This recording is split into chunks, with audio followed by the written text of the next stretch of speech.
Hello, everybody. Assalamu alaikum. Hope you all are doing well. A very belated Eid Mubarak to you all, and I hope you all are enjoying your vacation. I, on behalf of Internal Medicine Interest Group, would like to welcome you all to yet another amazing session on house job guidance. And I say this is the most awaited session because we all somewhere hope that someone might, come up with this session and, execute it, because the amount of the kind of gap that we between our final year students, our recent graduates, and the people who have recently done their house job is so big that we kind of make a lot of mistakes. We tend to make a lot of mistakes, like choosing the correct word, planning for any exams that you have to take during your house job, or just making the most out of your house job experience. I think this is where IMC is trying to bridge that gap for us.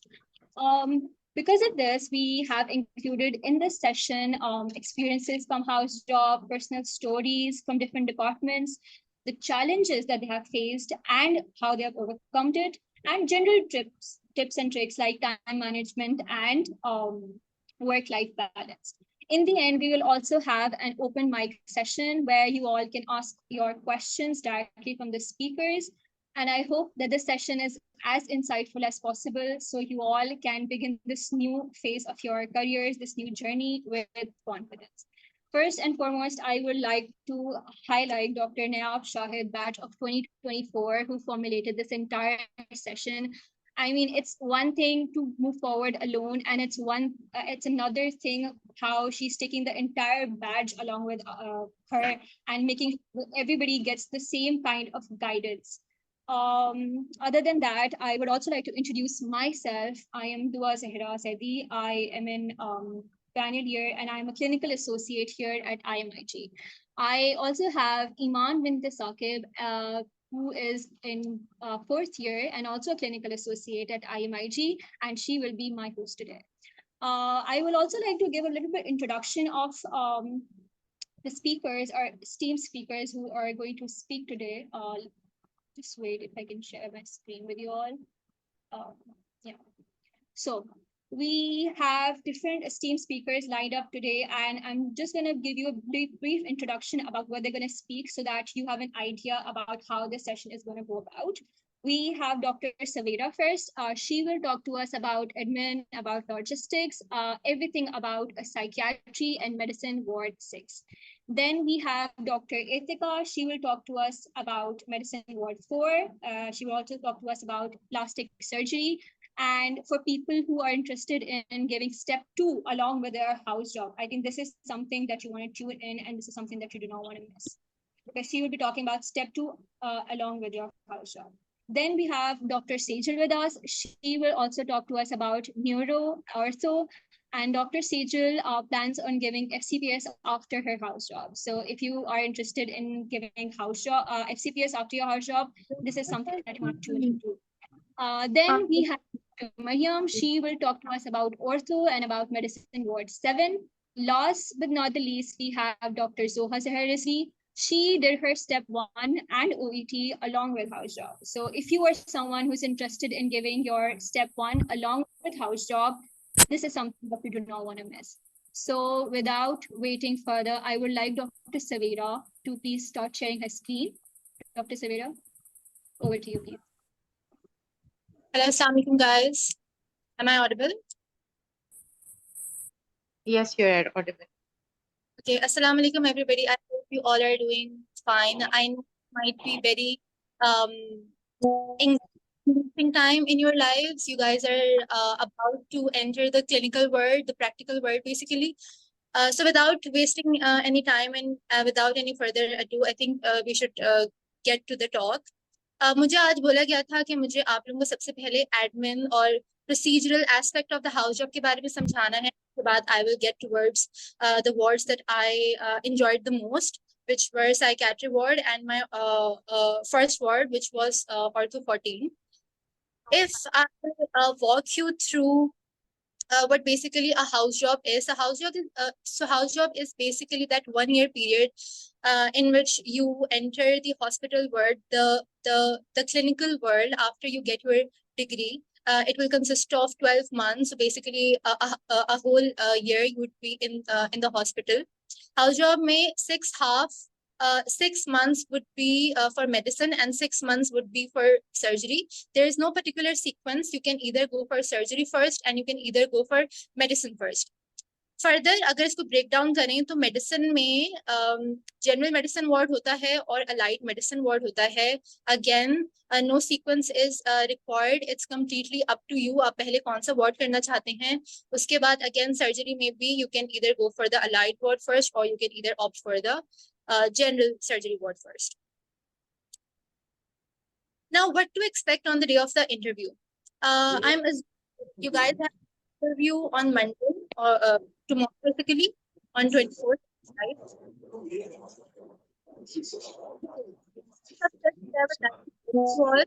You all are better prepared. सबसे पहले तो आपको जो documents चाहिए होते हैं उस दिन पे वो होते हैं, आपका CNIC चाहिए होता है, PMC का रजिस्ट्रेशन जो PMC वाला नंबर होता है वो चाहिए होता है आपको.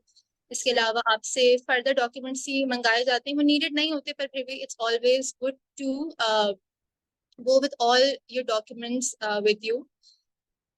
नजमुद्दीन ऑडिटोरियम में ज्यादातर होता है ये, इस बार भी शायद नहीं होगा. स्क्रीन लगी होती है जिसका सारा काम है जिस पे आपने नजरें जमाए रखनी है. स्क्रीन को मेडिसिन और सर्जरी के हाफ में डिवाइड किया जाता है और स्क्रीन पे सारी सीट्स जो है वो शो हो रही होती हैं. स्क्रीन और जो स्क्रीन को अपडेट करने वाला वहां पर बैठे होते हैं वो थोड़ा सा लैग बिहाइंड करते हैं.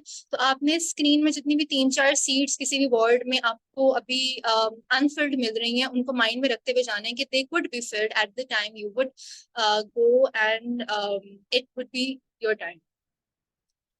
तो आपने स्क्रीन पे ध्यान देना है, नंबर ऑफ सीट्स जो जिस वार्ड की फिल हो रही हैं उस पर ध्यान देना है. इसके अलावा एक सीक्वेंस ऑफ वार्ड प्रिपेयर करके जाइएगा आप सब. मैंने अपने टाइम में ये किया था कि मैंने अपनी फर्स्ट चॉइस से लेके अपनी लास्ट चॉइस तक के सारे वार्ड्स अपने जहन में एक लिस्ट बना के गई थी based on the reviews that we were getting at that time.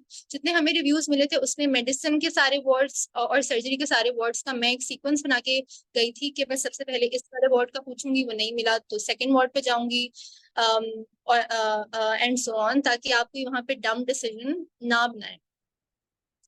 इसके अलावा जब आप इंटरव्यू देके फारिग होंगे तो you would be seeing a plethora of messages in your batch group जो वर्ड एक्सचेंज के लिए आते हैं.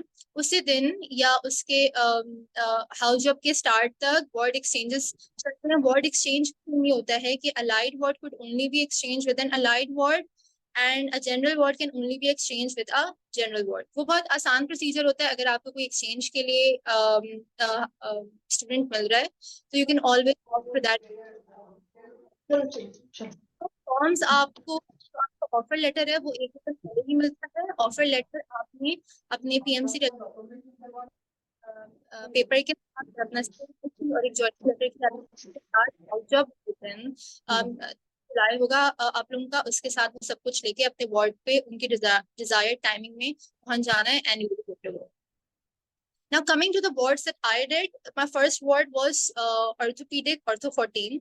I chose surgical allied ward first because I was getting my first desired ward in the first half. तो मैंने decision लिया कि I will go for the allied ward first and then I'll opt for the general ward first. Ortho 14 was a phenomenal experience. I would be talking about ortho and then I would go towards psychiatry ward, which is my last ward. I'm currently rotating in psychiatry and I'm enjoying it to bits. So if we talk about the ortho ward, मुझे personally अगर आप लोगों को एक tip देनी हो तो मैं ये भी दूंगी कि कुछ जनरल वार्ड्स बल्कि मेजॉरिटी ऑफ द जो जनरल वार्ड्स होते हैं उनमें the number of house officers are always quite a lot. General wards are very well teamed with the number of HOs. At my time, my second ward was my general surgery ward. It was surgical ward 26, and it had 60 to 70 HOs. 60 to 70 HOs के बीच में अगर मैं पहले ही throw कर दी जाती तो शायद मुझे PG से रेपो बिल्ड करने में टाइम लगता, मुझे इंटरैक्ट करने में टाइम लगता. हैंड्स ऑन मुझे बहुत कम मिलता. तो I personally really liked my decision of going for the allied ward first. Allied ward की number of seats कम होती हैं, HOs कम होते हैं, फेडरल वाले भी होंगे, but it's always lesser than the amount of HOs present in a general ward. तो I got to experience more things. मुझे ज्यादा आराम से और प्यार से और बहुत इमेच्योर हाउस ऑफिसर की तरह काम सीखने का मौका मिला in my allied ward. आपको ज्यादा हैंड्स ऑन सीखने को मिलता है. कोर्स अगर ज्यादा हाउस ऑफिसर्स नहीं है और कम हाउस ऑफिसर्स हैं तो you can get yourself scrubbed in majority of the operation theater cases that would be performed in the आप ज्यादा hands on ले सकते हैं. तो इस सेंस में मेरा Yes. करने का बेनिफिशियल रहा था. अब ortho was quite phenomenal and quite rewarding in terms के ऑर्थो का जो OT एक्सपीरियंस था वो जनरल सर्जिकल वार्ड से मुझे बहुत ज्यादा लगा था. ऑर्थो में इलेक्टिव ओटी का एक्सपोजर होता है, ऑर्थो में लोकल ओटी का एक्सपोजर होता है और सीओटी का एक्सपोजर होता है. अब COT is a very separate thing. COT is the casual OT जो कि इमरजेंसी एक्सीडेंट इमरजेंसी जो बिल्डिंग बनी हुई है, प्रेमिसेस हैं जेपीएमसी के, वहां पर ऑपरेट होता है, वहां पर पीजीज होते हैं और एचओस को भरपूर मौका मिलता है स्क्रबिंग करने का. The local OT is quite a fascinating thing about ortho. Local OT is something that is single-handedly managed by house officers. Local OT में वो cases होते हैं जो कि इतना ज्यादा technicalities required नहीं होती उनमें और वो house officers बहुत आराम से खुद कर सकते हैं. तो basic तो A to Z एक minor surgery perform करने का कैसे करना है. Of course, you'd always have your PD supervision, पर ऑर्थो की local OTs are single-handedly managed. तो लोकल एनेस्थीसिया देना, स्क्रबिंग कैसे करना है, ग्लव्स कैसे पहनने हैं, गाउन कैसे पहनना है और फील्ड को स्टेराइल कैसे करना है, स्टेरिलिटी के प्रोटोकॉल्स कैसे होने हैं, ये मैंने जनरल वार्ड से ज्यादा अलाइड वार्ड में ज्यादा अच्छी. लोकल में ऑर्थो के आप पूरा डिब्राइडमेंट्स करते हैं, डायबिटिक फुट वहां पर बहुत आता है. इवन जो माइनर सिस्ट रिमूवल होते हैं वो ऑफिसर्स खुद अकॉर्डिंग द टैंजिबल वर्क. इसके अलावा सीओटी में भी स्क्रबिंग होने का बहुत चांस होता है.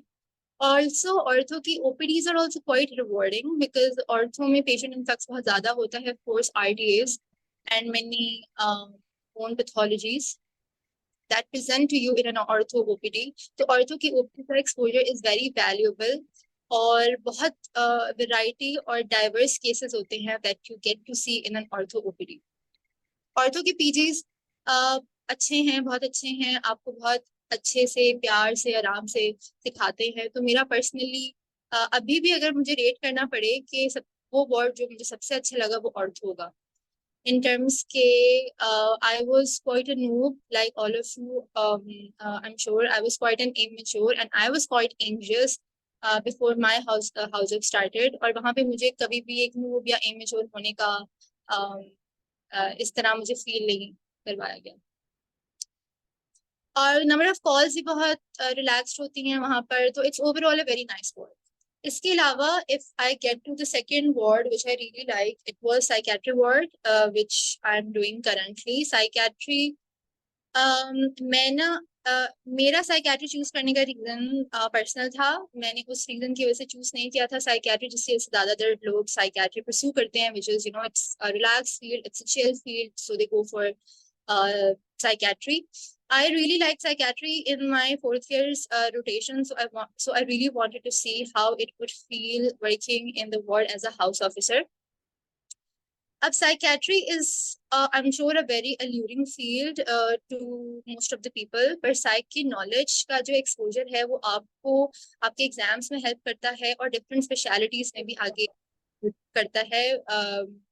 मेडिकल एथिक्स आप सीखते हैं साइकियाट्री वार्ड में, पेशेंट डीलिंग और जो हिस्ट्री टेकिंग होती है वो आप साइकियाट्री से ज्यादा कहीं भी अच्छी नहीं सीख सकते क्योंकि जेपीएमसी में जो ओवरऑल पेशेंट का इन्फ्लक्स है that is a lot.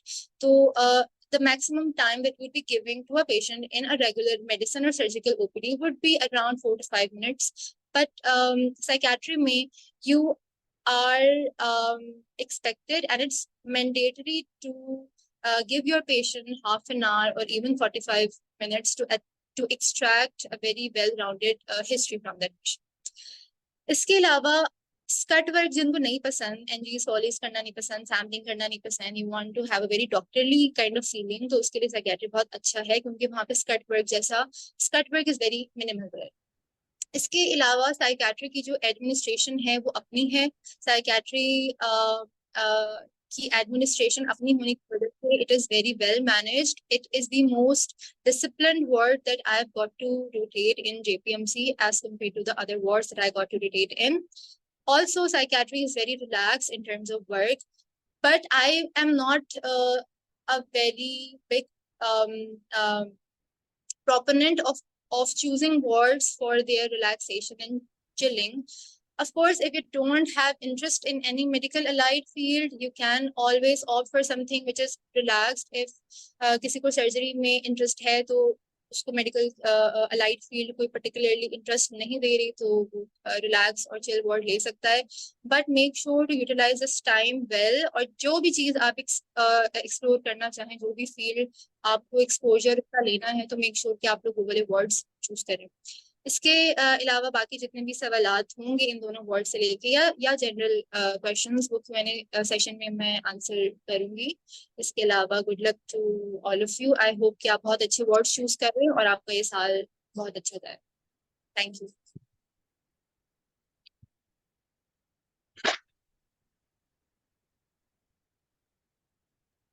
Thank you so much, Dr. Savera.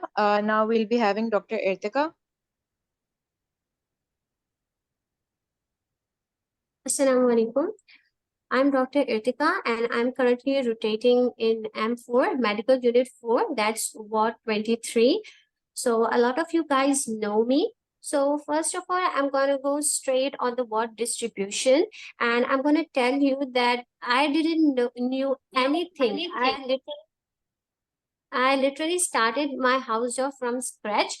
I didn't know how to do baselines. I didn't know how to do Foley's, NG, suturing, anything.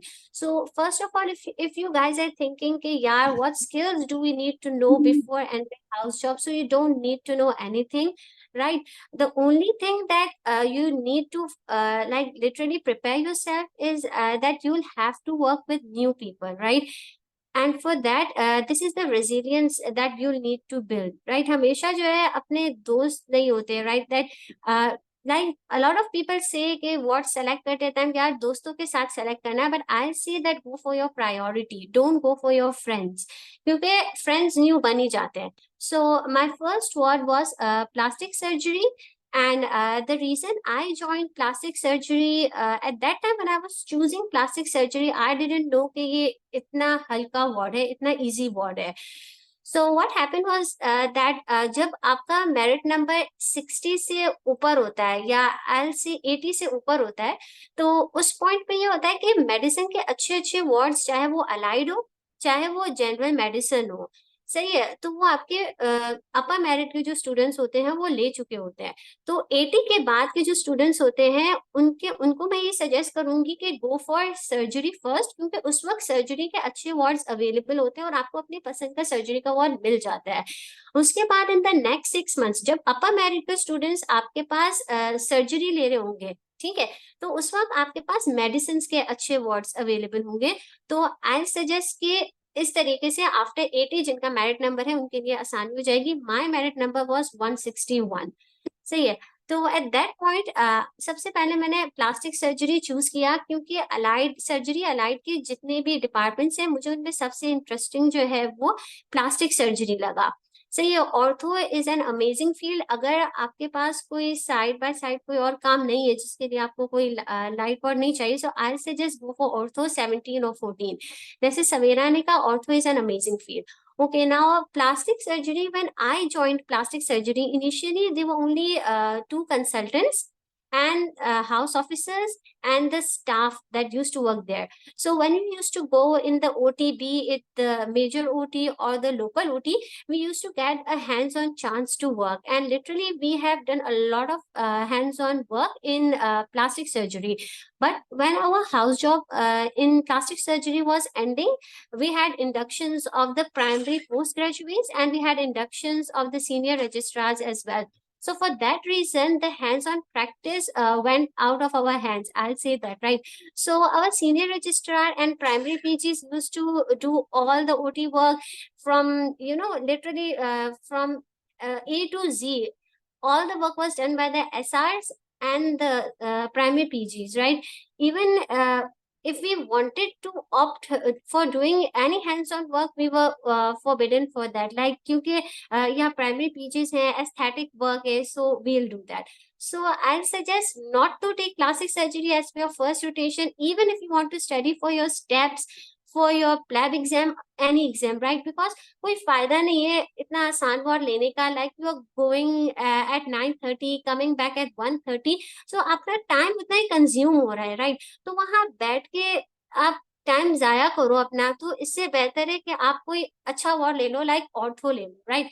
उसके अलावा you can also take ER in surgery. But जो लोग Ireland जाना चाहते हैं या जो लोग यूके जाना चाहते हैं, इनफैक्ट US भी जाना चाहते हैं, तो वहां पे ये होता है, they don't accept ER in surgery, right? So the best option is ortho. Okay, the second one that I selected was S21, and I personally say that S21 was the best ward. The reason being the environment. The PGs of S21 are very welcoming. They'll teach you everything. They'll teach you everything from scratch. Even I remember plastic surgery में NG का कोई काम ही नहीं होता था. And I was told to do an NG in S21, and I was alone at that time. I was without my friends now. So for a moment I panicked, and one of my PGs, right? One of my PGs helped me doing my NG, और उन्होंने ही मुझे NG first time सिखाई थी. So the PGs are very welcoming, and you can also work in the major OT when you are posted in S21 as well as in COT. If you are willing to, the PGs of S21 are amazing. There's zero toxicity in S21. The SRs are also amazing. All the SRs, even the consultants, are amazing. They'll help you in every problem of yours, right? So I suggest that S21 is the best ward. बहुत सारे लोग कहते हैं कि S21 में HOs नहीं होते, तो काम का बर्डन बढ़ जाता है. But it's not like that. अगर आपका काम करने का आप में स्टेमिना होता है, पावर होती है, आपका दिल चाह रहा होता है, तो आप किसी भी वार्ड में काम कर सकते हो. So S21 personally for me was the best ward, right? The third ward I chose was oncology.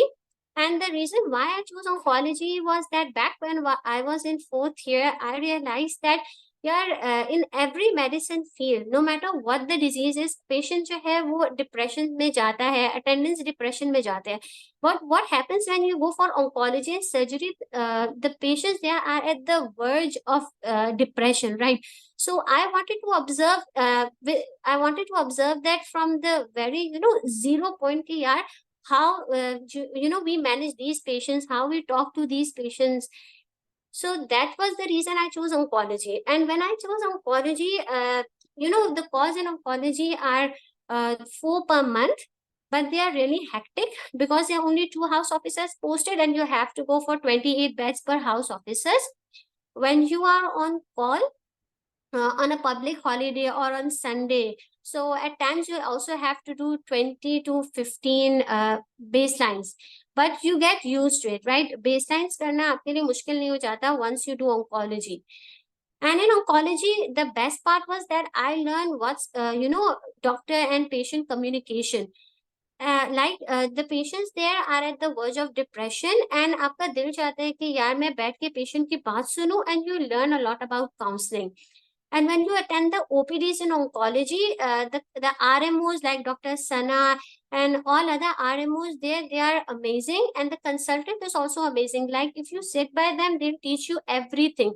They'll teach you the documentation. They'll teach you about every medicine, about every regime that you are giving to an oncology patient.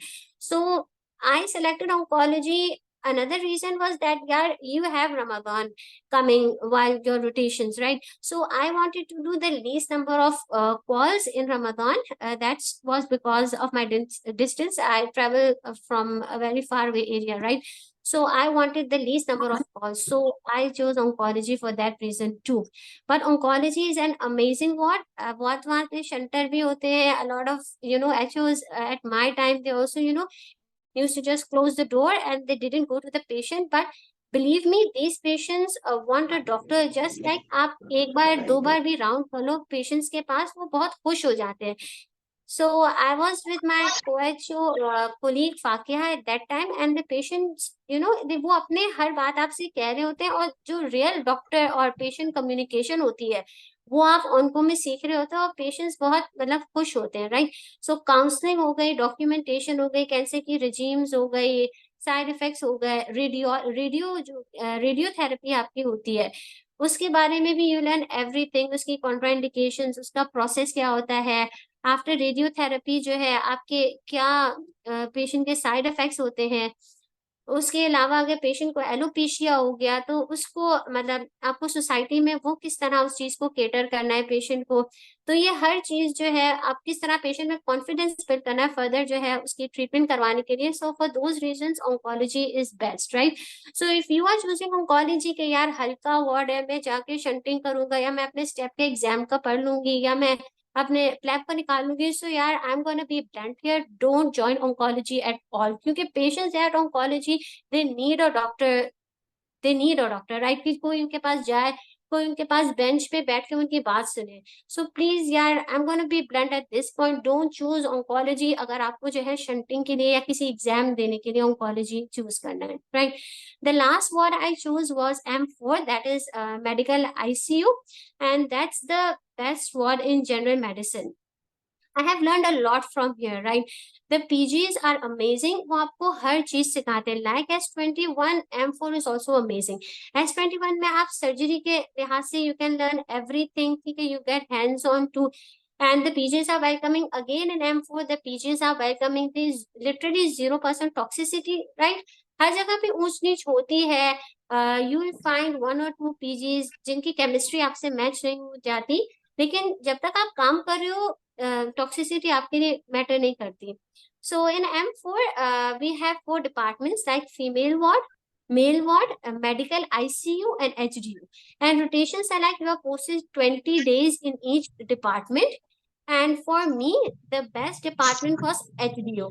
In HDU you learn a lot, like आपके पास जो HDU में patients आते हैं उसको इस वहाँ पे इस वजह से सबसे ज्यादा लर्निंग है क्योंकि वहाँ पे मॉनिटरिंग है, राइट. लाइक DK का पेशेंट आया, you are continuously monitoring the patient.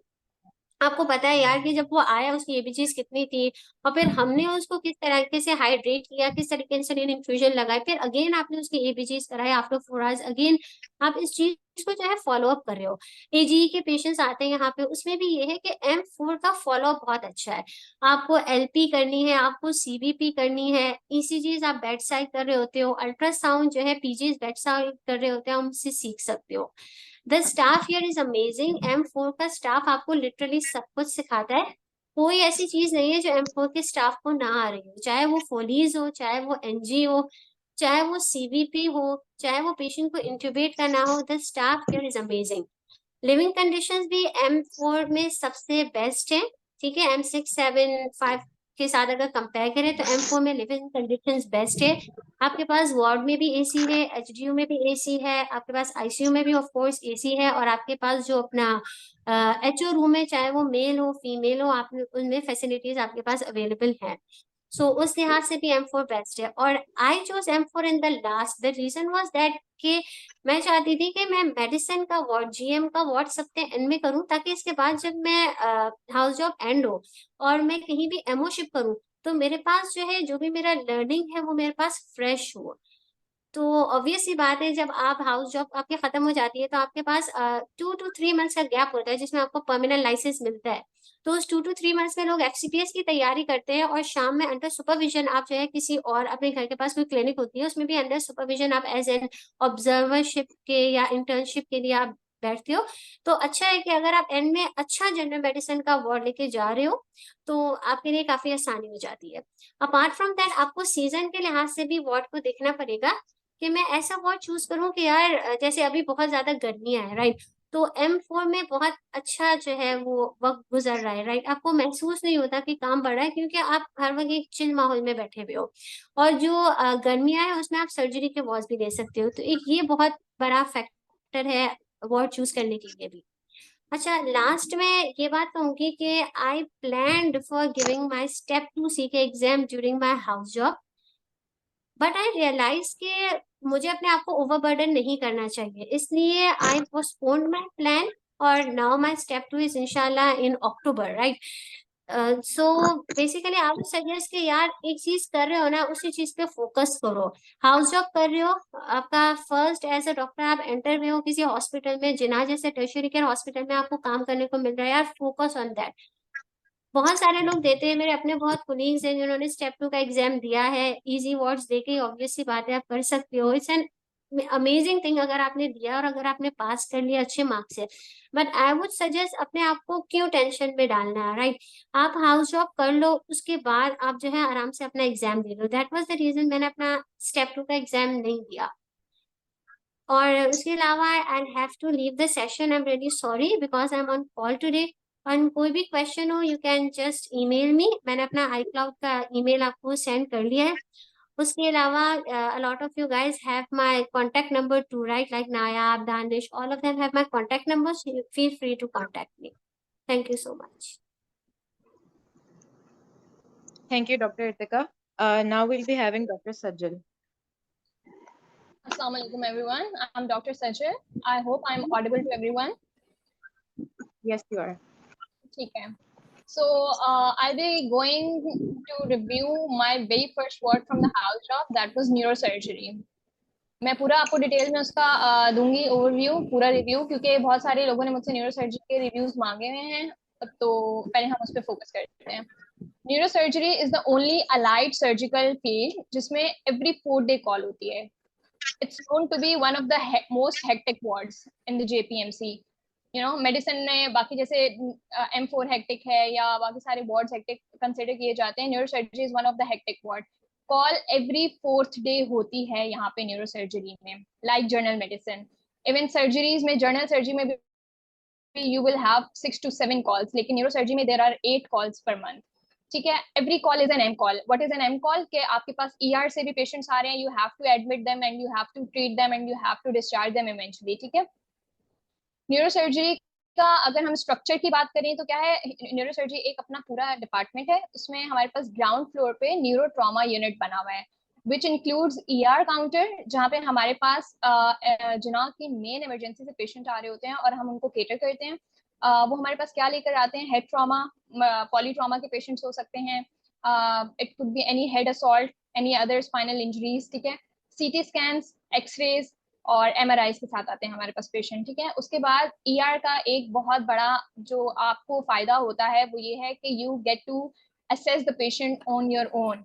मतलब आप ही वहां पर डॉक्टर हो and you have this thing in your mind के जी मुझे खुद ही देखना है पेशेंट, में असेस करूंगा, मुझे एग्जामिन करना है पेशेंट। ओके, और असेस क्या कर रहे होते हो आप? पेशेंट का जीसीएस असेस करते हो, पावर असेस करते हो, और भी जितना आपका नर्वस सिस्टम का एग्जामिनेशन होता है वो करते हो। ठीक है, फिर उसके बाद आप डिसीजन लेते हो कि पेशेंट को आपको रिटेन करना है, डिस्चार्ज करना है या फिर एडमिट करना है। ठीक है, उसके अलावा आपको वहाँ पे कॉल्स लिखनी आती हैं जो हमारे पास दूसरे डिपार्टमेंट से जैसे कॉल्स आती हैं, तो न्यूरोसर्जरी में भी इसी तरह ईआर से कॉल्स आती हैं, तो हम लोगों को वो लिखने को मिलती है वहाँ पर।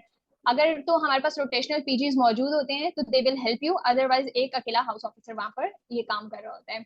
Secondly, if we move into NTU further, तो हमारे पास एनटीयू में आईसीयू है, इमरजेंसी ओटी है और एचडीयू है जो ग्राउंड फ्लोर पर ही मौजूद है।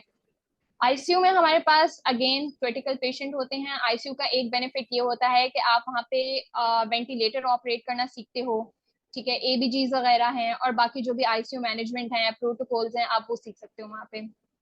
एचडीयू अगेन सेम चीज है, जो आईसीयू से पेशेंट हम लोग शिफ्ट करवाते हैं या फिर जो पोस्ट ऑपरेटिव पेशेंट होते हैं हमारे पास ट्रॉमा के पेशेंट्स, आफ्टरवर्ड्स हमारे पास वो एचडीयू में आते हैं, हम उनको मैनेज करते हैं और फिर हम वहाँ से उनको वार्ड शिफ्ट करते हैं एंड ऑनवर्ड्स प्रोसीजर चलता है डिस्चार्ज की तरफ। अच्छा, तो आईसीयू और एचडीयू दोनों एक साथ ही हैं। और एक बेनिफिट न्यूरोसर्जरी का मैं ये कहूंगी कि it is centralised air condition ward only in surgery. तो आपको ये है कि अगर आप सीजन वाइज भी देखना चाहते हो तो एक वो बहुत अच्छी बात है। Don't go to neurosurgery if you don't want to work, क्योंकि अगर आप वहाँ काम नहीं करना चाहते हैं तो इवेंचुअली यू विल से कि ये टॉक्सिक है, हमें कोई बाहर नहीं निकलने देता, घूमने फिरने की जगह नहीं है न्यूरोसर्जरी। न्यूरोसर्जरी में आपको ओटीज भी लेनी होती है, आपको ईआर भी देखना है, आपको आईसीयू देखना है, आपको एचडीयू देखना है, everything is on your own. ठीक है, फिर उसके बाद एक अच्छी स्किल जो आप आईसीयू और एचडीयू में न्यूरोसर्जरी के सीखते हो वो है एंडोट्रेकियल इंट्यूबेशन।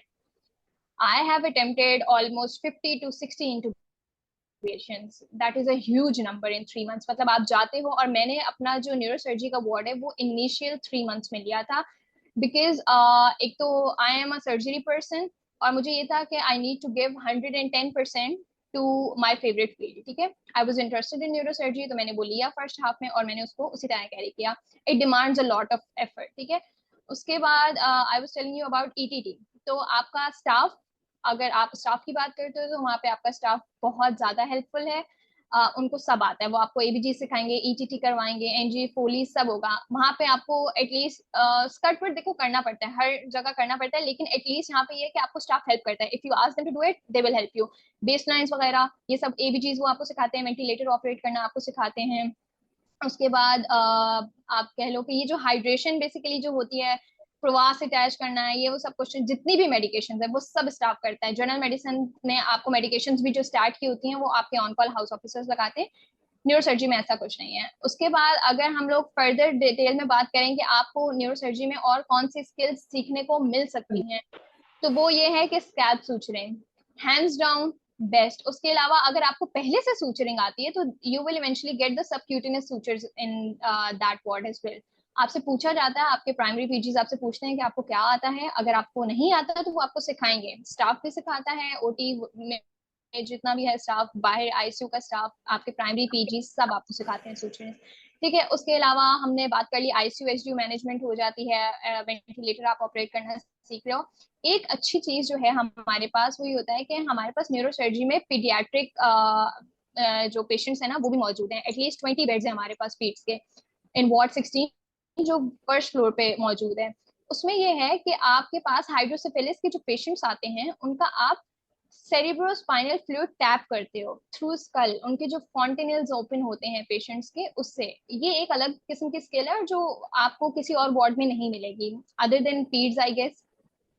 उसके अलावा एक प्रो आपको न्यूरोसर्जरी का ये मिल सकता है कि आप सीटी स्कैन और एमआरआई इंटरप्रिटेशन में बहुत अच्छे हो जाते हो। मैंने देखा है जर्नल वार्ड्स में कि इवन जो R1 और R2 होते हैं उनको भी बेसिक सीटी स्कैन और एमआरआई नहीं पढ़ने आ रहे होते हैं। तो CT scan brain and MRI brain, और same goes for CT scan spine और एमआरआई स्पाइन, ये सब आपको सीखने को मिलता है। केसेस इसमें अगर हम ओपीडी की बात करें, फर्दर आगे जाते हैं तो बहुत सारे केसेस हमें मिलते हैं वहां पर।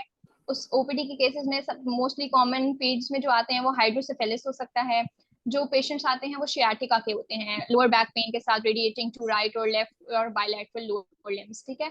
इसके अलावा हमारे पास फर्दर जो केसेस आते हैं उसमें tumours, brain tumours, spinal tumours, ठीक है। और ये जितनी भी आपकी न्यूरोस्पाइनल इंजरीज भी होती हैं, पोस्ट ट्रोमेटिक पेशेंट्स फॉलोअप के लिए आ रहे होते हैं, जो फिट्स के साथ पेशेंट्स आते हैं पोस्ट ऑपरेटिवली, हम उनको भी ओपीडी में मैनेज कर रहे होते हैं।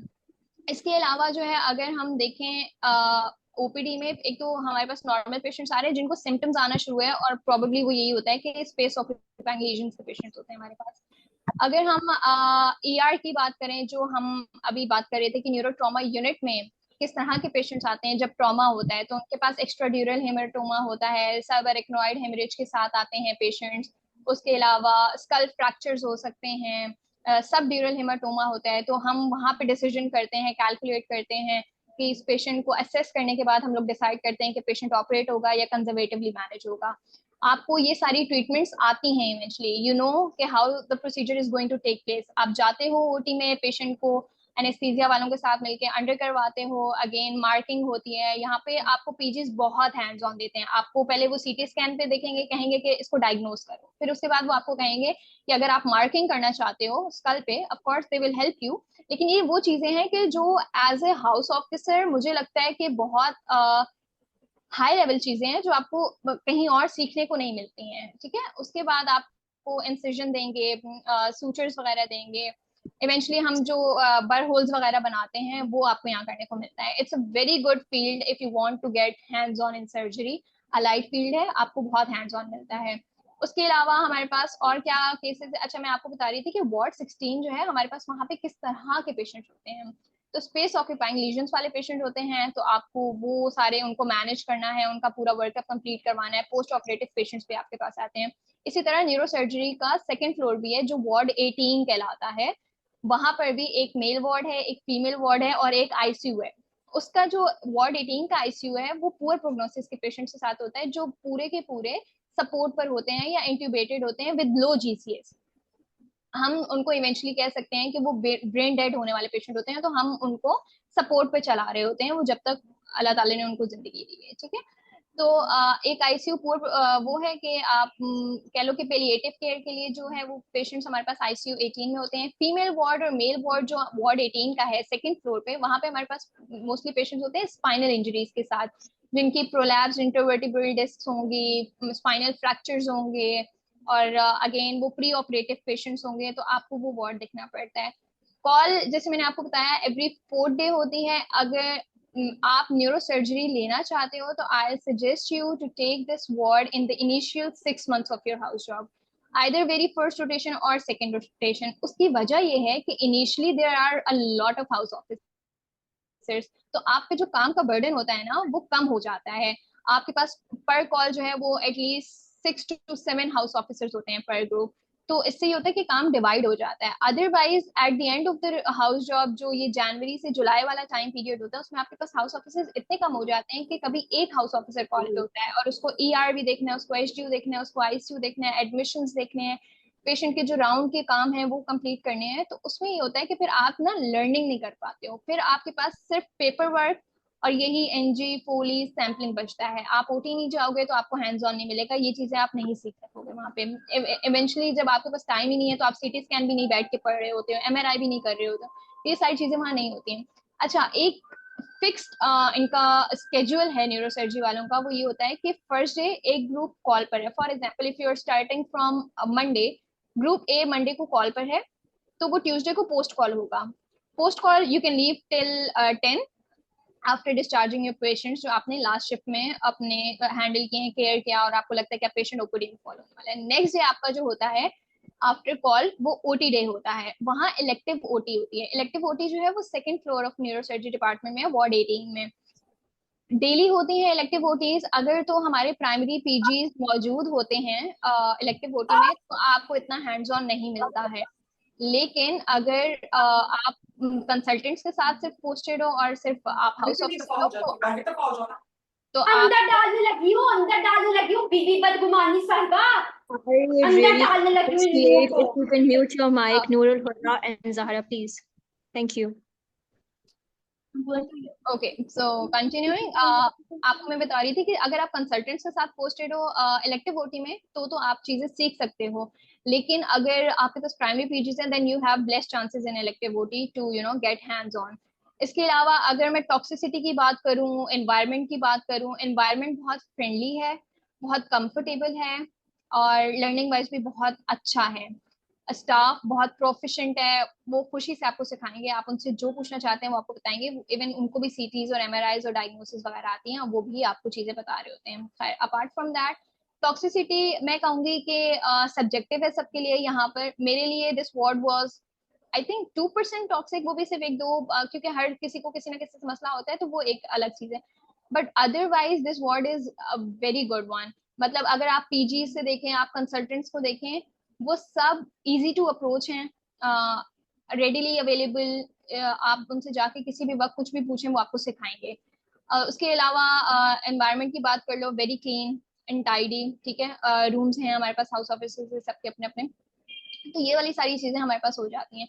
इसके अलावा जो है अगेन मैं आपको बता रही थी कि स्केड्यूल के बारे में, call, post call, OT day, OPD day and then again on call. तो आप ऐसे है कि मंडे को कॉल हुए, कॉल पर थे, ट्यूसडे को पोस्ट कॉल गए, वेंसडे को आप दोबारा से ओटी जाएंगे, थर्सडे को आपकी ओपीडी डे है and then on Friday you are again on call, ठीक है। उसके अलावा अगर मैं कुछ भूल नहीं रही हूँ तो ओपीडी जो एक और चीज होती है कि ये जो सीएसएफ टैप होता है वो हमारे पास ओपीडीज में भी होता है, तो आप वहां पे भी ये कर सकते हो, वरना वार्ड 16 में सीएसएफ टैप होता है। लंबर पंक्चर के भी टैप्स होते हैं बट वो अडल्ट्स में होते हैं, वो हमारे पास यहाँ इतने फ्रीक्वेंटली नहीं हो रहे होते हैं ओटीज में, वो आपके सीनियर्स करते हैं, but if you are interested you can tell them कि भाई मुझे ये करना है तो वो आपको करने देंगे। That was all about neurosurgery. इसके अलावा मैंने जो वार्ड सेलेक्ट किया था अपनी हाउस जॉब रोटेशन के लिए, सेकंड वो था वार्ड S3। रीजन फॉर किसी का माइक ऑन है, it's really disturbing. Okay, so moving on, ward S3 की अगर हम लोग बात करते हैं, वार्ड S3 मैंने इसलिए सेलेक्ट किया था कि मुझे 26 नहीं मिल सका था, 26 मेरी फर्स्ट प्रायोरिटी का वार्ड था।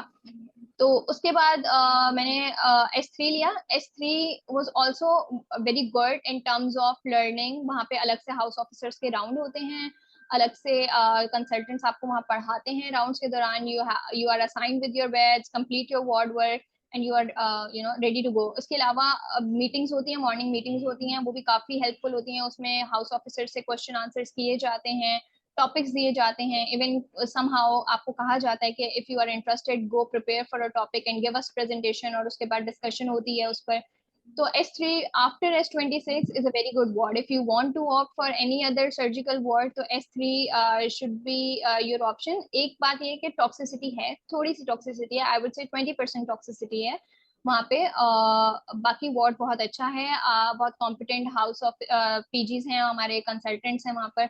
और हैंड्स ऑन आपको अगेन, जैसे सवेरा ने बताया कि जनरल सर्जरी में आपको इतना हैंड्स ऑन नहीं मिलता है, क्योंकि R1 और R2 जो होते हैं वो ऑलरेडी उन उस आपके ही लेवल पर होते हैं बेसिकली, और उनकी ट्रेनिंग का इनिशिएटिंग पार्ट होता है, तो आपको इतना हैंड्स ऑन नहीं मिलता है। लोकल केसेस में यू गेट हैंड्स ऑन, और उसमें यही होता है कि आप इंसिजन्स दे देते हो, सूचर्स लगा लेते हो, और बाकी जिस तरह से भी मैनेजमेंट डिफरेंट डिजीजेस की हो रही होती है, ठीक है। Medicine के wards में I chose for M5 and oncology. The reason to choose those wards were कि I am not a medicine person, so I wanted to take less hectic wards. And of course, I was planning to give FCPS in August. लेकिन खैर due to some reasons I've postponed it, और अब मैं नवंबर में दूंगी FCPS Part 1 in surgery and allied. तो M5 अगर आप मेडिसिन के लिहाज से कहो, लर्निंग जीरो लर्निंग है। M5 में आप बहुत जबरदस्ती पीजी के पास जाते हो और कहते हो कि भाई मुझे सिखा दें, तो वो आपको सिखाएंगे। अदरवाइज बस आपका पूरा का पूरा जनरल मेडिसिन में फोलीज, एनजीज, बेस लाइन्स, हाइड्रेशन, इस सब में चला जाता है। ऑन्कोलॉजी मैंने इसलिए लिया था कि I wanted to have a different like exposure to a ward, क्योंकि साइकाइट्री और ये सब चीज़ों में हम रोटेट कर चुके होते हैं अपने third year, fourth year, final year में। लेकिन ऑन्कोलॉजी एक ऐसा वार्ड था जहाँ हम कभी रोटेट नहीं करते हैं, एंड ऑन्कोलॉजी मुझे लगता है कि बहुत ही निगलेक्टेड पार्ट है हमारी मेडिसिन फील्ड का, क्योंकि वो ये होता है कि हम डायग्नोज जब कर देते हैं even from surgery ward, medicine ward, तो उसके बाद हम उस पेशेंट को फॉलो नहीं कर पा रहे होते, तो हमें उसका ट्रीटमेंट नहीं पता है, हमें पता ही नहीं है कि उस पेशेंट के साथ क्या हो रहा है। तो जब आप ऑन्कोलॉजी में आते हो तो you get to see a lot of patients. उसमें आपके पास हिमाटोलॉजिकल डिसऑर्डर्स आती हैं, इसके अलावा गायनी से रिलेटेड केसेस होते हैं, कोलॉन कैंसर के केसेस हैं। वो ये है कि ऑन्कोलॉजी ना सब चीजों को अलाइन कर लेता है। आपके पास डिफरेंट वार्ड से, जनरल मेडिसिन, अलाइड मेडिसिन, हर तरह के वार्ड से केसेस आ रहे होते हैं, तो आप वो चीजें बस एक क्लास कौन सी है वो ले आऊंगी। ठीक है। So I will wrap it around here. You are open to questions now. I think handing over to Zoha. Thank you, Dr. Sajjal. Now we'll be moving on to Dr. Zoha.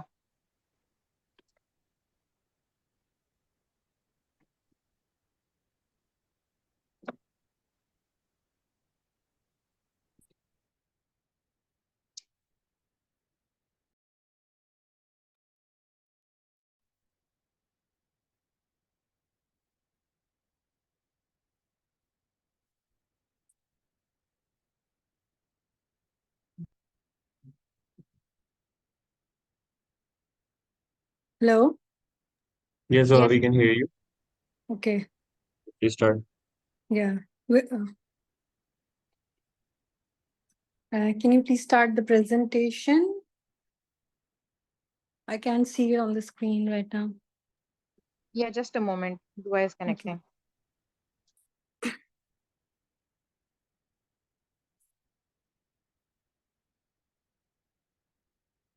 So, hello everyone. My name is Dr. Zoha, and I did my house job in anesthesia, S3, and in medicine, I did M5, and right now I'm doing psychiatry. So let's begin. My first rotation was anesthesia, and the only reason to choose anesthesia because it's a relaxed ward, and honestly, it's a very relaxed feel in general. बहुत अच्छा work life balance है, बहुत बहुत सुकून से सब गुजरता है। ठीक है, तो गो फॉर इट अगर जिसको भी एग्जाम्स के लिए पढ़ना है, because at the end of the day अच्छी फील्ड भी है, मजा आता है क्योंकि स्किल्स बहुत सारे सीखने को मिलते हैं और आप एक हाउस ऑफिसर होते हो एट वन टाइम। ज्यादा आप लोग की हमारी टीम्स नहीं होती, बाकी सारे वार्ड्स में टीम वर्क होता है। यहाँ पे फिर यहाँ पीजीज बहुत अच्छे हैं, वो भी सुकून में रहते हैं। And the skills I learn here, so it was intubation, endotracheal intubation, general anesthesia, spinal anesthesia, CVP line। तो सब बहुत बहुत इजीली सीखने को मिलता है। रोज आप यही सब हो रहा होता है तो आप हंड्रेड्स ऑफ केसेस करते हैं। सही है। अच्छा जी, ओवरऑल ये है कि कॉल्स जो है एक वीक में एक होती है, but it depends on the number of HOs. और सर्जिकल आईसीयू अगर आप सबने देखा हो तो it's a very fancy place, बहुत साफ सुथरी है, बहुत साफ सुथरा रूम है, सुकून से अच्छी आपकी कॉल जाती है। एंड द फैक्ट इज कि पीजीज क्योंकि बहुत अच्छे हैं तो it's a 12 hour call. Officially 24 hour है, बट वो आपको या तो रात का स्प्लिट कर देते हैं या तो दिन का स्प्लिट करके दे देते हैं, सो दैट आपके लिए भी इजी हो और वो आपके साथ स्प्लिट करते हैं। ठीक है। अगर ये सब मैंने पूरी हाउस जब इस तरह की है जिसमें इजी वार्ड्स हैं, कोई भी सुन के ये बोलता है कि तुमने तो पूरी चिल हाउस जॉब की है, बिकॉज मैं ले सकती थी, एक तो because of the merit number, और ये है कि पढ़ाई करनी है तो यही सारे वार्ड्स अगर किसी को लेने हो तो ले ले। अच्छा, बाकी एनेस्थीसिया का ये है कि आई लर्नड अ लॉट। उससे पहले मेरा कोई एक्सपोजर नहीं था। जैसे कि the time you intubate the patient और फिर जनरल एनेस्थीसिया देके देन यू, फिर वो इतना इतना उसके बाद सारी वो ड्रग डोजेस ये सब न्यू था। और उसका I would really appreciate if you could move your mic, Hamma. Thank you so much. hello, am I audible? Yes, you can continue. Okay, Doctors are working. all right. So अच्छा, एक और अच्छी बात ये है कि that you get to rotate all around JPMC. Main OT में आप प्रोसीजर्स वो करते हैं, आप न्यूरो की ओटी में जाते हैं, आप आई ओटी, यूरो की ओटी, ईएनटी की ओटी, इन सब ओटीज में आपको हर किस्म के प्रोसीजर्स को ना ऑब्जर्व करने का मौका मिलता है, तो ये एक अच्छी बात है। बाकी उसके अलावा दिस लाइक आप मैक्सिमम कितने बजे तक, 12-11, आप 9 बजे साइन इन कर रहे हैं और 3-4 घंटे में आप फ्री होते हैं, उसके बाद अपनी पढ़ाई कर सकते हैं आप। तो इस वजह से it's a very good point कि आप ये करो। मुझे पहले ये पता था कि oncology is the chillest ward, but when I did my rotation anaesthesia, तो बिकॉज ऑफ द वर्कलोड मुझे लगा anaesthesia was the best choice कि मैं ना पढ़ सकी उसमें। ठीक है, आप उसके बाद फ्री हो जाते हैं और इवन आप ड्यूरिंग द प्रोसीजर आप उस वक्त भी आप कोई काम नहीं कर रहे होते, सारा काम स्टाफ कर रहे होते हैं और पीजीज कर रहे होते हो। तो अगर किसी को यूवर्ड सॉल्व करना है तो उस दौरान यूवर्ड सॉल्व कर ले। सही है। फिर आ जाते हैं हम उसके बाद मेरी नेक्स्ट रोटेशन पे, which was S3। I chose S3 because मुझे यही पता था कि S3 बहुत अच्छी S3 के, क्योंकि पिछले साल के रिव्यूज S3 के बहुत अच्छे थे, और इनफैक्ट मेरा S3 का टाइम भी बहुत अच्छा गुजरा। It's not because of S3, it's because of the team. आपका अपने जो आपके को एचओज होते हैं दे मैटर द मोस्ट आपकी किसी भी रोटेशन को अच्छा बनाने के लिए। तो बहुत अच्छी टीम थी, एक दूसरे को कवर करना, एक दूसरे के साथ एक अच्छा टीम वर्क करना, वो उस वजह से, यानी मुझे इस किस्म की चीजें नहीं आती नहीं जब मैं S3 में आई, सैम्पलिंग नहीं आती थी, और जो है एबीजीज ये सब मैंने एबीजीज की थी, वरना सैम्पलिंग वगैरह आईसीयू का स्टाफ खुद करता है, एनेस्थीसिया वालों को करने की जरूरत नहीं होती।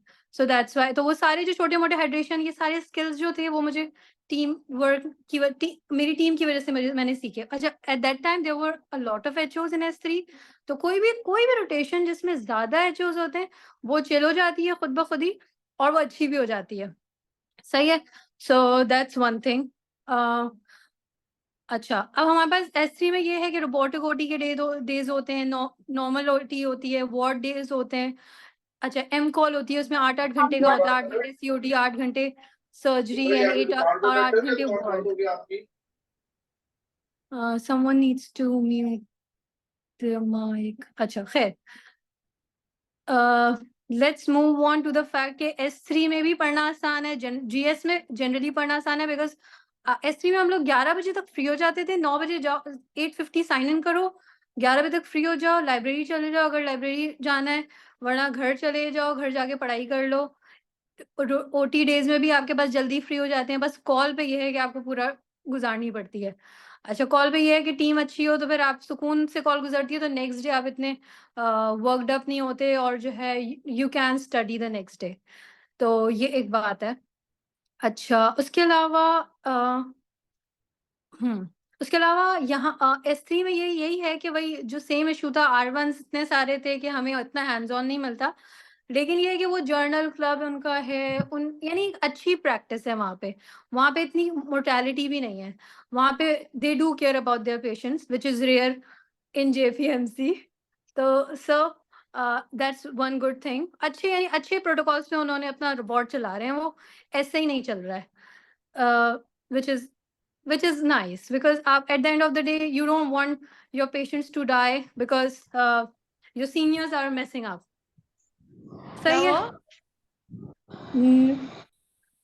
Okay, so my next rotation was M5.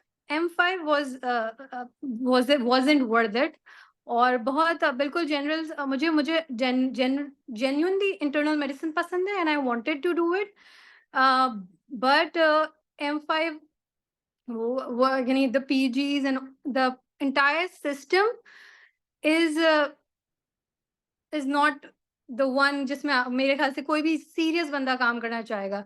हाँ, शंट करना एंड जो है कॉल के दौरान कॉल्स पे इवन नहीं आना, इस किस्म की चीजें वहाँ होती हैं, very very non serious stuff. खैर, वहाँ पे एक अच्छा एक्सपोजर होता है आपका, वो है NPCC, जिसमें पॉइजनिंग के केसेस आते हैं। तो अच्छा, वहाँ हाँ HOs का कोई खास काम नहीं है, हमें सिर्फ और सिर्फ उनको वहाँ स्टाफ ही सारा काम करता है, बस हमें डिस्चार्ज बनाना होता है, और जो है इनिशियली जब वो आते हैं तो उनको एक ऑब्जर्व करना होता है और एग्जामिन करना होता है इनिशियली, दैट्स इट। और थोड़ा काउंसलिंग का वहाँ पे काम है, बिकॉज वंस अगेन केसेस इस तरह के होते हैं। ओके, अच्छा, वहाँ पे हमारे पास NPCC में ये है कि क्योंकि सब अगर HO ना भी हो ना, तो they don't need an HO, और वो सारा ही काम स्टाफ कर रहा होता है। अच्छा, अब यहाँ पे हमारे पास ना जो भी NPCC करे, I'd recommend them कि वो खुद से पढ़ ले, बिकॉज PGs को शायद वो नहीं इतने अच्छे से आपको सिखाते, वो खुद भी शायद काम ज्यादा करते हैं, तो आई डोंट नो। लेकिन खैर, आप हर किसी को आई सजेस्ट फॉर मेडिसिन खुद से पढ़ना, मेडिसिन वार्ड में खुद से पढ़ना, तो सीखोगे, वरना नहीं सीख पाओगे। ठीक है? अच्छा, तो जैसे ये हमारे पास जब पेशेंट आता है वहाँ पे NPCC में, सबसे ज्यादा कॉमन ऑर्गेनोफॉस्फेट के केसेस आते हैं, और आपको उसमें साइंस एंड सिम्टम्स को सही से एग्जामिन करना होता है, सो दैट यू कैन डिसाइड अगर उसको वार्ड में रखना है या उसको ICU शिफ्ट करना है। वहीं पे उसका NPCC का अपना ICU है। अच्छा, बेसिक चीजें ये होती हैं उसमें कि आप उसमें देखते हैं लैक्रिमेशन हो रही है, पेशेंट सेलिब्रेट बहुत ज्यादा एक्सेसिवली कर रहा है, या फिर वो GI डिस्ट्रेस में है, या वॉमिट कर रहा है, या यूरिनेशन हो रही है, फ्रॉदिंग, इस किस्म के साइंस आपको पिक करने होते हैं, then you have to decide अगर आपने उसको ICU शिफ्ट करना है कि नहीं। अच्छा, तो ये सब चीजें इंपॉर्टेंट है। बाकी सिम्टम्स रिकॉग्नाइज करना बहुत इज एक्सट्रीमली इम्पॉर्टेंट, और एट्रोपेनाइज करते हैं ICU के अंदर, वो आप खुद नहीं करते, वो जो है हमारे स्टाफ करता है। और लेकिन ये है कि हमारे पास M5 जाके ना HOs बिल्कुल ही वो हो जाते हैं रिलैक्स, और जो बेसिक चीजें हैं ना कि उनकी NG और फोली हुई भी होनी चाहिए, बिकॉज दे आर एट्रोपेनाइज, वो जो है पेशेंट्स जो है कुछ भी नहीं कर सकते। ठीक है, एट्रोपिन के उसमें होते हैं वो इफेक्ट में, तो आपको उनका यूरिन आउटपुट, NG, और वो वॉमिट किए जा रहे होते हैं और एस्पिरेट किए जा रहे होते हैं, और उनको कोई देख नहीं रहा होता। और क्योंकि स्टाफ अपना ये काम समझता नहीं है कि वो NG फोलीज करे, तो वो जो है दे इग्नोर इट। अगर PG ने आके HO कह दिया तो कह दिया, वरना स्टाफ ये डिसाइड करेगा रहने दो ऐसे ही। But it's very very unprofessional, क्योंकि जो है दिस इज वो करते हैं वॉमिट एंड वो फिर एस्पिरेट कर रहे होते हैं एंड देन दे डाई, सही एस्पिरेशन निमोनिया की वजह से। फिर उनको मेडिकल आईसीयू में M4 में जो है वो बेड नहीं मिलता and it's a very common theme there. So जो भी M5 ले रहा है प्लीज सीरियसली कर लेना वहाँ पे काम, बिकॉज वहाँ पे बिल्कुल सीरियसली काम नहीं होता। वहाँ बहुत सारी चीजें जो है आप एचओस की ज्यादा होते हैं and they take it easy, तो उस वजह से मैंने देखा पेशेंट कॉम्प्रोमाइज हो रहा है। ठीक है, हाई बीपी है लेकिन फिर भी वो ट्रांसफ्यूज हुए जा रहा है, उसकी प्री प्री ट्रांसफ्यूजन वाइटल्स लेना, पोस्ट ट्रांसफ्यूजन वाइटल्स लेना, ये सारे काम वो एक फेक वाइटल्स हो रहे होते हैं। तो इस किस्म की चीजें करने से एक आध दफा तो आप बच जाते हो, वरना कुछ दफा पेशेंट चला जाता है ना, अगर ऐसी हरकत हो।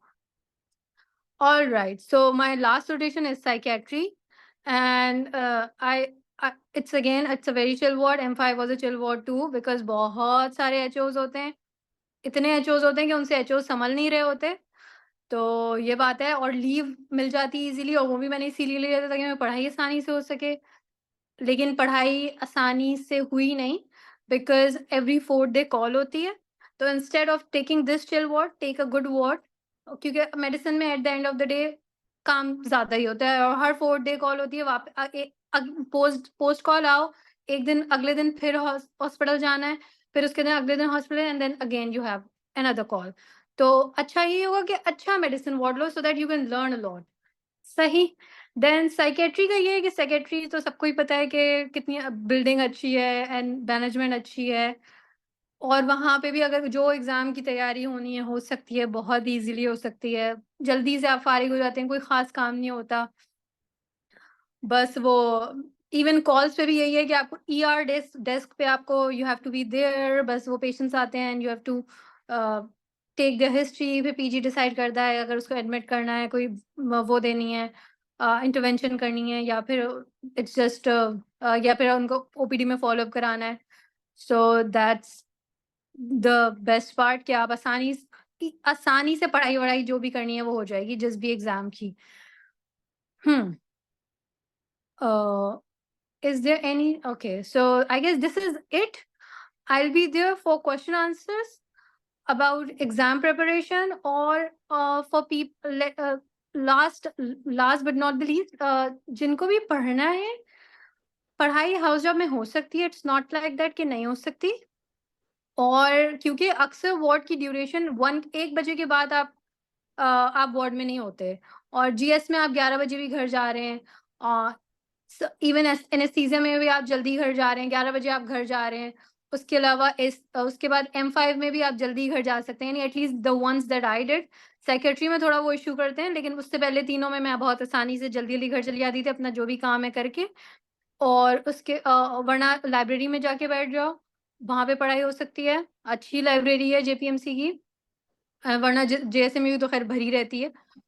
और क्वेश्चन सॉल्व करने you can do it on your phone. सब वार्ड में आपको इजीली वाईफाई का एक्सेस होता है, सही है। And but one thing to add here is it's good कि अगर आप लोग अपने साथ ना एक ग्रुप में पढ़ाई करो, बिकॉज देयर आर डेज कि आप अगर इवन आप फिजिकली थके हुए भी नहीं होते ना, तो वार्ड में कुछ ऐसी चीजें होती हैं दैट जो आपके लिए थोड़ा बर्न आउट की वजह बन जाती हैं, बिकॉज ऑफ कि वो कुछ जगह टॉक्सिसिटी के इश्यूज होते हैं। Although toxicity is very subjective, काम नहीं करो तो टॉक्सिक लगेंगे सब, काम कर लो तो कोई टॉक्सिक नहीं लगेगा। बट फ्यू केसेस रेयरली ये भी होगा कि आप काम करोगे भी, बट क्योंकि किसी HO इंचार्ज ने अपने फेवरेट चूज किए हुए तो फिर वो आपको उस पे सारा काम वो डाल देंगे। So, इस किस्म की चीजें भी होती हैं। तो और होती हैं, बहुत क्लियरली आपको नजर आ रहा होता है कि ऐसी चीजें भी होती हैं। तो बस अपना काम करो, अपनी पढ़ाई करो, एंड और अच्छा team is very important. Choose good teams जो काम करने वाले हो, शंट करने वाले ना हो। और शंट करना is a very common thing in our job, and shunt का मतलब वही होता है कि अपने ड्यूटी के टाइम पे आपका हॉस्पिटल में यानी अपने वार्ड में नहीं होना और आप कैंटीन वगैरह गए हुए, that's shunting if someone wants to know. So या अगर किसी को भी कोई क्वेश्चन है, type them in the chat box, और अगर फिर भी उसके बाद भी हो and I couldn't answer them, You can take my number or my email from Asad. Okay. Okay, thank you. So much. Thank you so much, Dr. Zoha. We'll be moving to Dr. Mariam now.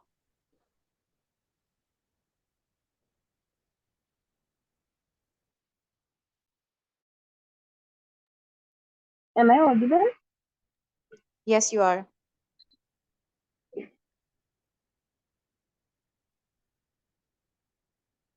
You may start, Dr. Mariam.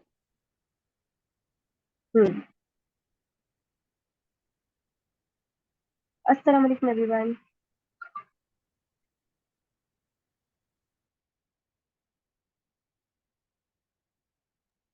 Walaikum salam.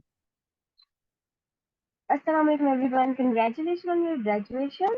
और अब जो है, you guys are entered into your first year of professional life.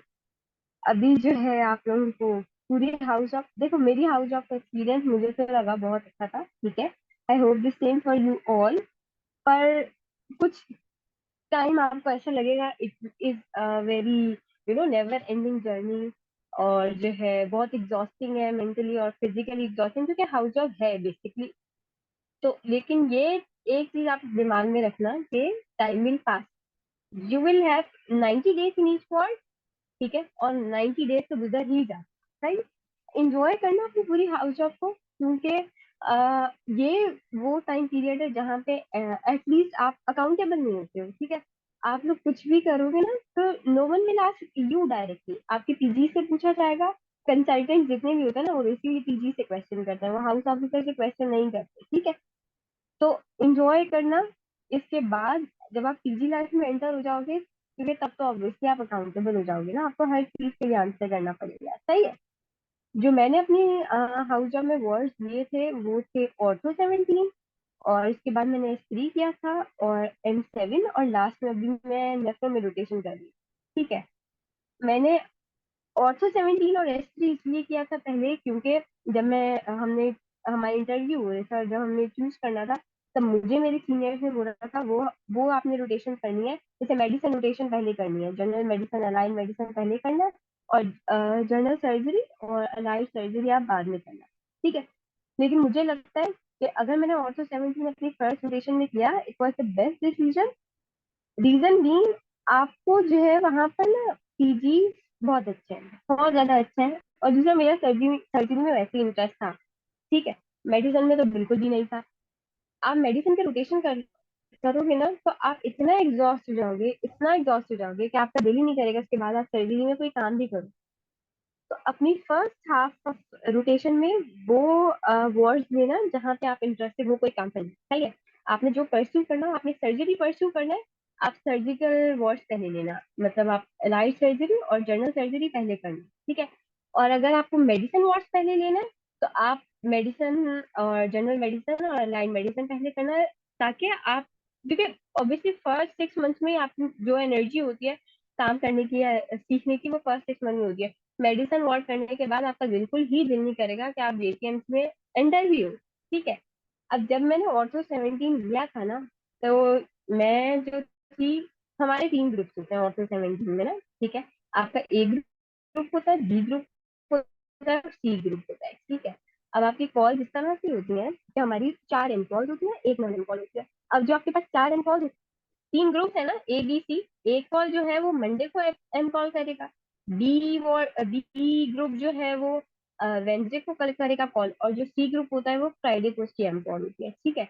अब जब आपके पास M call होती है ना, तो जब मैंने ज्वाइनिंग दी थी तो हमारे ग्रुप में मैं अकेली फीमेल हाउस ऑफिसर थी, और उस टाइम पे हमारे जो पीजी थे वो बहुत अच्छे थे, ठीक है. मैंने बहुत सीखा, and I think it was the best decision to take ortho 17 as my first rotation.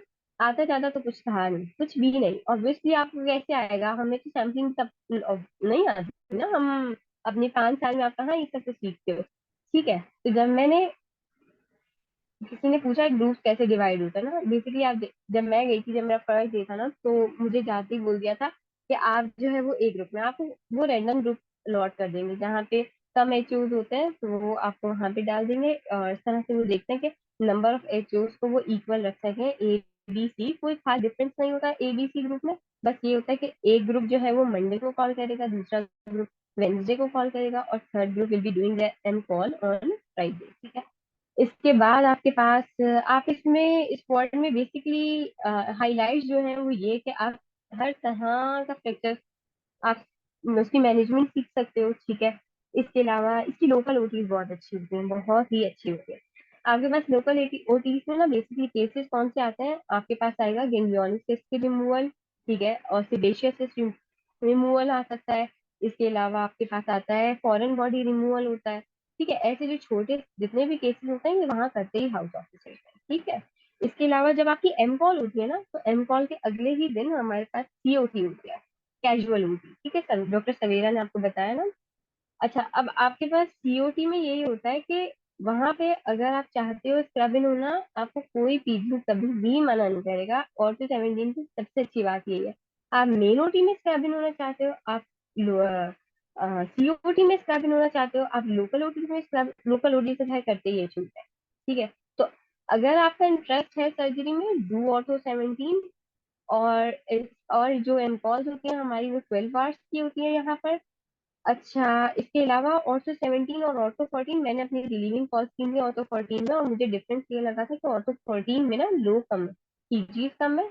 इसके अलावा आपके पास जो है हाउस ऑफिसर भी कंपैरेटिवली ऑर्थो 17 से कम होता है।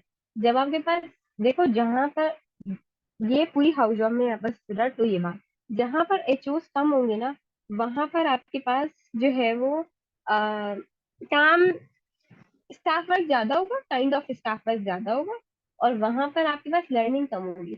ऑर्थो 17 में लर्निंग ज्यादा इसलिए है क्योंकि वहां पे सीनियर पीजी जो होते हैं ना वो काफी ज्यादा है। ठीक है, और वहां पे हाउस ऑफिसर्स भी बहुत ज्यादा है, तो जाहिर है आप चीजें डिवाइड हो जाती हैं। ठीक है, इसके अलावा आपके पास इसमें ऑर्थो 17 में ये कि एक जो मैं एडवाइस देना चाहती हूँ ना, जो कि मुझे लगा कि अगर मुझे पहले पता होता तो मैं लाजमी लाजमी इस पे करती अमल, वो ये कि when I joined Auto 17 ना, I was the only house officer, female house officer in the group ना। ठीक है, तो मुझे ये लगा कि अगर मेरे साथ कोई और फीमेल हाउस ऑफिसर होती, इट वुड बी बेटर। ठीक है, क्योंकि आपके पास देखो सारे, कोई आपको फीमेल पीजी नहीं मिलेंगे औरतों में। ठीक है, सारे पीजी जो होते हैं वो मेल है। ठीक है, male PG, male house officer, और मैं अकेली फीमेल, तो मुझे लगा कि अगर मेरे साथ कोई और फीमेल हाउस ऑफिसर होती इट वुड बी बेटर। तो अगर आपने ज्वाइन करना है ना और वार्ड, तो keep this thing in mind कि आप अपनी फ्रेंड के साथ करें। ठीक है, अच्छा, बाकी ये कि इसके अलावा जो मैंने जनरल सर्जरी वार्ड किया था वो था एस3। ठीक है, it was my favourite ward of rotation, not because कि वो एस3 अच्छा था, it was because of the people I met there. और ये चीज बहुत जरूरी है। ठीक है, मैं बताती हूँ। देखो, जब आप जनरल सर्जरी करोगे, मोर और लेस जनरल सर्जरी सारे वर्ड सेम है, S26 करो, S3 करो, S21 करो, S2 करो, सब में काम सेम है। सेम काम क्या है, आपने जाना है अपने पेशेंट के वाइटल्स देने हैं। वाइटल्स मतलब वही बीपी, पल्स और रेस्पिरेटरी रेट, टेम्परेचर। इसके अलावा आपने जो है वो पेशेंट को प्रिपेयर करना होगा सर्जरी के लिए, वो भी आपको हर वार्ड में करना है। ठीक है ना, आपका जो मैक्सिमम स्क्रबिंग होने के बाद काम होता है ना ये जनरल सर्जरी वार्ड में, वो होता है रिट्रैक्टर पकड़ना। इसके अलावा आपसे कुछ भी नहीं करवाएंगे। डॉक्टर सज्जल और डॉक्टर सवेरा आपको पहले ही बता चुकी है कि आपके पास जो है वो R1 R2 की वजह से, जूनियर पीजी की वजह से हमारे पास स्क्रबिंग होने के चांसेस नहीं होते। ठीक है, ज्यादा से ज्यादा अगर आप सीखोगे भी, अगर आपको कोई केस करने भी नहीं तो पेंडिसेक्टमी करने दे सकते हैं, वो भी शायद शायद एक दफा। ठीक है, जब मैंने S3 किया था, S3 में नंबर ऑफ एचओ भी अच्छे थे, मतलब अच्छी क्वांटिटी की एचओ थी। ठीक है, तो इस वजह से कोई इतनी ज्यादा टॉक्सिसिटी फील नहीं हुई। हाँ, आपको एक चीज जो फील होगी ना, फेवरेटिज्म। ठीक है, और फेवरेटिज्म थी वो तो है, आपको पूरे अपनी हाउस जॉब में ही ना लगेगा कि जेपीएमसी में फेवरेटिज्म होती है ऑन द बेसिस ऑफ सोच। अच्छा, किसी ने पूछा कि can we study for steps in ortho while doing ortho, तो नहीं, आई थिंक यू कैन, क्योंकि आपके पास जो है ना ये है कि आप एक दिन जो है वो एम कॉल होगी आपकी, अगले दिन आपकी सीओटी होती है, और सीओटी की टाइमिंग होती है सुबह 10 बजे से शुरू होगी, और फिर इसके बाद 3 भी बज जाते हैं। ठीक है, 5 भी बज जाता है, 7 भी बज जाएंगे शाम में, और आपको 10 भी बज सकते हैं रात में। ठीक है, तो इस वजह से आपकी सी होती है, फिर 2 दिन आपने जो है वो ओपीडी करनी होती है, आपके वार्ड डेज होते हैं। तो मुझे लगता है ortho 17 is not good for studying at least. आपने लेना तो उसमें आप एनेस्थीसिया ले सकते हो। ठीक है, अच्छा, इसके बाद मैंने किया था M7, और M7 का ये था कि it was it was best word in terms of learning. जितना मैंने M7 के रोटेशन में सीखा, मैंने बाकी किसी रोटेशन में नहीं सीखा। ठीक है, आपके पास M7 का ये है कि मैं आपको बताती हूँ, सबसे ज्यादा हेक्टिक रोटेशन होगी अगर नंबर ऑफ एचओस कम होते हैं, तो फिर वो और ज्यादा हेक्टिक हो जाएगा। ठीक है, लेकिन अगर नंबर ऑफ एचओ सफिशिएंट होंगे ना, मैंने किया था अपनी थर्ड रोटेशन में ना, तो अगर आप सेकेंड या थर्ड रोटेशन में करते हो ना, तो इसमें आपको एडवांटेज ये होगा कि आपको कुछ चीजों की मैनेजमेंट तो फिंगर टिप्स होगी। आपको AG, DK, hypertension, diabetes, hepatic index, आपको ये सब कुछ तो फौरन से ही मतलब बहुत अच्छा आएगा eight the end of rotation. आप इतने ज्यादा कॉन्फिडेंट हो जाओगे इसकी मैनेजमेंट में कि जैसे फॉर एग्जांपल अभी मैं नेफ्रो कर रही हूँ, तो हमारे पास एक पेशेंट आया था एजी का नेफ्रो में ना, और मैं इतनी कॉन्फिडेंट थी इसकी मैनेजमेंट में, मुझे पता था कि मैं खुद कर सकती। ठीक है, तो M7 इस लिहाज से बहुत अच्छा है। ठीक है, आपको ascitic tap, paracentesis, ABG, NG सेशन, आईवी कैनिलेशन, कोलीस, कैस्टराइजेशन, गैस्ट्रिक लवाज, ये सब भी आप बहुत अच्छे से वहां पे सीख लोगे।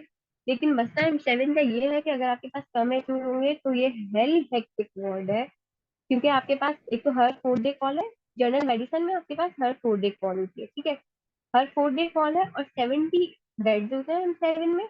और ये है कि आपके पास अगर कम एचओ होते हैं ना, तो एक एचओ पे 11 to 15 बेड्स भी आते हैं, तो 11 to 15 बेड्स को देखना बहुत मुश्किल होता है। क्योंकि अगर आपके पास 2 बेड्स पर ही ना ये आईसी ब्लीड, इंट्राक्रेनियल ब्लीड के पेशेंट आ जाते हैं, जिनकी आपको हाइपरटेंशन मैनेजमेंट करनी होती है, वो भी आपने अर्ली मॉनिटरिंग करनी होती है, तो आप ऑब्वियसली आपकी कॉल बहुत सुपर हेक्टिक जाती है। ठीक है, और वहाँ पे जो अभी एचओ इंचार्ज है, current HO incharge, she is the most indecisive person you will ever meet, and I'm not even lying। मतलब बिल्कुल बिल्कुल बिल्कुल सही बात। वो बहुत ज्यादा, वो आपके पीछे पेपर लेके पीछे जा जाके आपके काउंटर अटेंडेंस लेंगी, और ये बात असल में ऐसी ही है। हमारे लिए मैं कहती हूँ मेरे लिए M7 टॉक्सिक थी, लेकिन टॉक्सिक और हेक्टिक थी। अभी जो रोटेशन कर रहे हैं, जिनकी लास्ट रोटेशन चल रही है, उनके लिए तो बहुत ही ज्यादा हेक्टिक है, क्योंकि कम एचओ है। ठीक है, लिविंग कंडीशन बिल्कुल भी अच्छी नहीं है M7 की, बिल्कुल भी अच्छी नहीं है, एसी फंक्शन नहीं है। ठीक है, और इसके अलावा क्या नाम है इसका, अगर आप जो है वो, और वो एलओआर नहीं देते, टेस्टिमोनियल देते हैं, एलओआर नहीं देंगे आपको। ठीक है, और काउंटर अटेंडेंस आपके पास होती है, और आप पोस्ट कॉल 2 बजे तक वहां पर रुकोगे। ठीक है, इसके अलावा ये कि आपके पास वहाँ पीजी जो है वो टॉक्सिक है, काफी ज्यादा टॉक्सिक। ठीक है, तो M7 अगर आपको करना हो लर्निंग के लिए, तो आप अपनी सेकंड और थर्ड रोटेशन कर सकते हो। ठीक है, इसके अलावा लास्ट रोटेशन जो है अभी मेरी नेफ्रो में चल रही है, और नेफ्रो का थीम ये है कि नेफ्रो जो है वो बहुत ही ज्यादा टॉक्सिक वार्ड है। और ये कि टॉक्सिक इन अ सेंस कि देयर इज मिनिमल वर्क, आपको पूरा दिन में अपनी कॉल पर ध्यान है कि अपनी कॉल पे आपने एक दफा पेशेंट का बीपी लेना है, और एक दफा जो है वो आपने बीपी लेने के बाद सैम्पलिंग करनी है, एंड दैट्स इट, और कोई काम होता ही नहीं। ठीक है, लेकिन ये कि पीजी जो है वो थोड़े ना मतलब दे आर इनसिक्योर। ठीक है, और हर चीज पे आपको जो है वो पॉइंट आउट करेंगे, और आपको उनकी मीटिंग भी लेना जरूरी होती है। मैंने हर जगह मीटिंग ली, और तो 17 की meeting they are very very informative.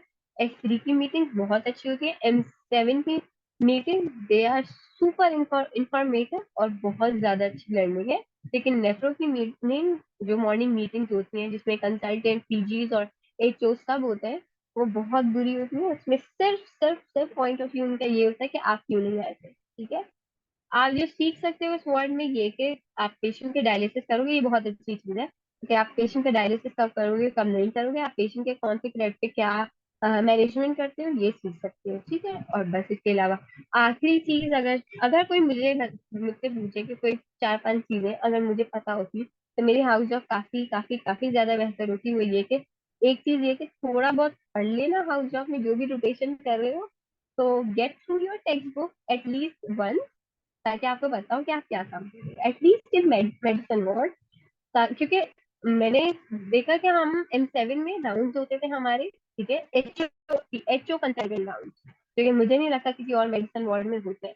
और वो इतने इंफॉर्मेटिव होते थे कि आपके पास कंसल्टेंट आएंगे, आपको अपना बेड प्रेजेंट करना होगा, आपके अपना बेड केस पता होना चाहिए, ठीक है। तो जब हम बता रहे होते थे उस टाइम पर ऑब्वियसली हम पढ़ के भी जाते थे, ठीक है। तो इस तरह आपको क्या होगा, आपकी थ्योरी और आपका प्रैक्टिकल जो है इट गोज हैंड, ठीक है। अच्छा, हैंड इन हैंड। इसके अलावा आपके पास ये कि आपको जो भी रोटेशन अच्छी लगती हो, जैसे आप सर्जरी पर्सन हो तो do your surgery rotation in first 6 month. अगर आप मेडिसिन पर्सन हो, do your medicine rotation in first 6 month, ठीक है। क्योंकि उसके बाद आपके पास लास्ट के 6 मंथ में हिम्मत ही नहीं होगी। एक चीज ये कि सेट बाउंड्रीज, और किसी को भी उसको इन्वेट मत करने देना, पीजी हो, आपके को एचओ हो, किसी को भी नहीं। लर्न टू से नो। ये ना आप अपने साथ मान लो, आप हर काम नहीं कर सकते, ठीक है। अगर आप काम करने वाले हो इसका मतलब ये थोड़ी है कि आप करते ही चले जाओ, आप लोगों को मना कर सकते हो, ठीक है। और ये कि आप जितने लोगों के साथ अपनी हाउस जॉब में मिलोगे, they all are not your friends. और ये मैं बिल्कुल सही बोल रही हूँ, ठीक है। आपको लग पता चलेगा, आप हाउस जॉब शुरू करोगे तो लोगों के साथ इंटरेक्शन का बहुत अच्छे से जो है वो पता चलेगा। लेकिन ये कि अपने कोएचओ की बहुत रिस्पेक्ट करना, ठीक है। अगर किसी का मेरिट ऊपर था मतलब, और उनको किसी कोई अच्छा अवार्ड मिला और अगर किसी का मेरिट नहीं अच्छा था, इंटरेक्शन अपना बहुत अच्छा रखना, ठीक है। जब आप कोई अवार्ड कर रहे हो तो उसके बीच में भी अगर आपके कोएचओ को आपकी हेल्प चाहिए हो और आप कर सकते हो तो लाजमी करना। हाउस जॉब में कोई भी अवार्ड करोगे तो वो सिर्फ 90 डेज के बाद आप एक दूसरे से नहीं मिलोगे, पर उसके जाने के बाद जो मेमोरीज लेके जाओगे एटलीस्ट वो अच्छी रखना, ठीक है। एंजॉय करना। और एक आखिरी बात अगर मैं बोलूंगी वो ये कि अगर आपको कोई वर्ड ऐसा नहीं, आप वर्ड करना चाहते हो और आपको नहीं मिलता तो इट्स ओके, आखिर में आपको पता भी नहीं चलेगा कि आपने हाउस जॉब कौन से वर्ड्स में की थी, कौन से वर्ड्स में नहीं की थी, ठीक है। मेमोरीज अपने अच्छे से बनाना, पिक्चर देना, सेव करना, ताकि सब कुछ याद रहे। और क्योंकि इसके बाद पीजी लाइफ बहुत बहुत बहुत टॉक्सिक है और बहुत ज्यादा एग्जॉस्टिंग है। इसके बाद तो आपको वैसे भी टाइम नहीं मिलेगा। अगर if I had to do a ward again, I will do ortho 17, बहुत अच्छा था, ठीक है। या फिर ईआर, ठीक है। ईआर बिकॉज आपके पास ईआर में लर्निंग है, लेकिन do the rotation in ER in first और सेकंड रोटेशन अगेन, क्योंकि ईआर बहुत हेक्टिक होता है, बहुत ज्यादा हेक्टिक होता है। ईआर का सीन मैं आपको बस थोड़ा सा ओवरव्यू दूंगी। ईआर में ये होता है कि आपका एक वीक के लिए you are posted in morning shift, in the next week you will be posted in evening shift, और लास्ट के वीक में आप नाइट शिफ्ट करते हो। जो मॉर्निंग शिफ्ट होती है उसकी टाइमिंग होती है 8 to 2, इवनिंग शिफ्ट की टाइमिंग होती है 2 to 8, और नाइट शिफ्ट की टाइमिंग होती है 8 to 8। आपको बीच में आपको संडे का गैप भी नहीं मिलेगा, ठीक है। एक अनऑफिशियल गैप होता है, ऑफ होता है, लेकिन आपके पास ईआरस में कोई ऑफ नहीं होता, ठीक है। और तो इस वजह से बहुत ज्यादा हेक्टिक हो जाता है, और आप ईआर में जाओगे ना तो वो बहुत केओटिक होता है। तो अगर आपको ईआर करना हो तो आप अपनी डॉक्यूमेंटेशन में करना।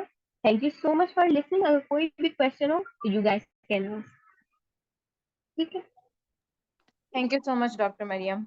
So everyone, this is the end of our session. अब हम Q&A session की तरफ बढ़ेंगे. We have Dr. Savera, Dr. Sajjal and Dr. Mariam with us.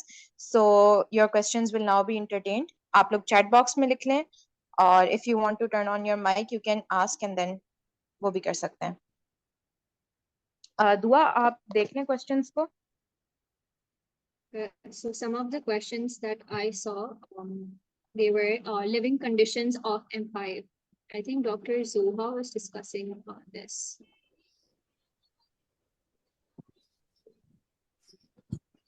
Living conditions of M5. So then there was another question. Spinal surgery is the same as neurosurgery, and the difference, I think this was answered by Dr. Sajjal. Yes. Another important question was, is merit number important, and is the GPA that you get in throughout your med school, is that important? इसका answer मैं करती हूँ सबसे पहले। वो ये है कि जो आपकी पूरी 4 इयर्स की जीपीए होती है, उसका समहाउ कुछ ना कुछ परसेंटेज आपके फाइनल सीजीपीए में इंक्लूड किया जाता है। बट फाइनल ईयर की जीपीए हम लोग कहते हैं कि इट्स 80 to 85%, तो ज्यादा वेटेज आपका फाइनल ईयर का होता है। And yes, it does affect your house job में वार्ड सिलेक्शन के वक्त, बिकॉज मेरिट लिस्ट उसमें बनती है, good words are gone with the above merits like 150 200 तक। उसके बाद हेक्टिक और थोड़े से टॉक्सिक वर्ड्स बच जाते हैं जो मजबूरन लोअर मेरिट वालों को लेने पड़ते हैं eventually.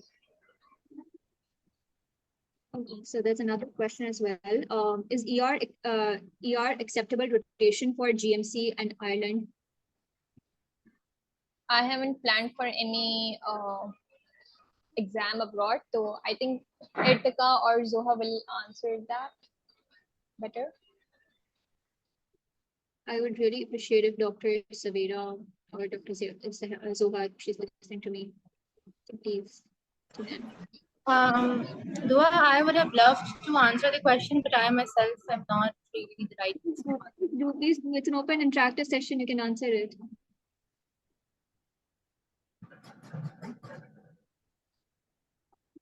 No, I'm saying I don't have the information on it. Oh, okay. It's You all can right. always reach out to Dr. Zoha or Dr. Aritika via her email. We'll be sharing Dr. Zoha's contact in the chat. So you can always reach out to them for your queries. And we have an open floor, so if you want to open your mic and ask any question, please do. अस्सलाम वालेकुम। मुझे ये बता सकती है कि neurosurgery में regular days की टाइमिंग्स क्या होती है? ओके, इट्स 8:30 साइन इन का टाइम है आपके पास स्ट्रिक्टली। 8:35 के बाद लेट मार्क होती है, and then you can leave around 12 to 1 in afternoon. उसकी वजह ये है कि जो ओपीडी डेज होते हैं उसमें आप ऑफ कोर्स 12:30 to 1 के बाद ही जा रहे होते हो, क्योंकि पेशेंट का जो है ना वो लोड बहुत ज्यादा होता है। और ओपीडी डेज हमारे मंडे टू सैटरडे होते हैं, तो उसकी भी टाइमिंग 9 to 12 है। इसके अलावा पोस्ट कॉल डेज मैंने आप लोगों को बताए थे कि आप 10 o'clock जा सकते हो, और ओटी डेज भी डिपेंड करता है। समटाइम्स ओटी में सिर्फ 2 केसेस होते हैं तो आप 12 बजे फारग हो जाते हो, और sometimes it can exceed till 2 even, लेकिन वो बहुत रेयर केसेस में होता है। 1 PM is the last, I think I would say के बेस्ट टाइम है, उससे पहले भी आप जा सकते हो।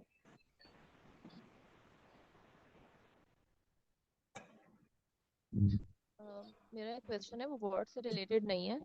मुझे पूछना था कि यहाँ पे कोई जेपीएमसी से pick and drop service available होती है? यस है, बिल्कुल है, लेकिन वो जेपीएमसी के एनरोल्ड नहीं है, वो प्राइवेट वैन सर्विसेज हैं। तो you can always get the contact info from your seniors and PGs and everyone else. I will ask around my friends and share the contact. Okay, वो जो एक group बना हुआ है ये वार्ड रिव्यू का, अगर उस पे कोई कांटेक्ट नंबर शेयर करें किसी उनका Sure, ड्राइवर का, I'll do that. Okay, thank you so much. You're welcome. Dr. Sajal, there is a question in the chat box. What is the criteria for selecting wards in house job? Like criteria आप अपने लिए पूछना चाह रहे हो कि किस तरह करना चाहिए, या अपने इंटरेस्ट के लिहाज से? उसको थोड़ा सा नैरो डाउन करें क्वेश्चन को, कि क्राइटेरिया आप अपना किस पे लिखना चाह रहे हो, मेरिट नंबर पे, लर्निंग वाइज, इजी पढ़ना चाहते हो, क्या करना चाहते हो? जैसे मैंने इनिशियली बताया था कि if you are very much interested in surgery, मैं ये कहती हूँ कि हाउस जॉब में जब आप वार्ड सिलेक्शन करते हो तो मेक श्योर कि आप फर्स्ट 6 months में वो वाले वार्ड सेलेक्ट करो जिसमें आपका इंटरेस्ट है, so that you can give your 110% in those wards. Eventually, at the later end of the house job, आपके पास ये होता है कि you are tired, you have your exams आगे, चाहे वो abroad हो, FCPS हो, कुछ ना कुछ प्लान कर रहे होते हो आप, तो वो काफी अफेक्ट करता है आपके हाउस जॉब की ट्रेनिंग में।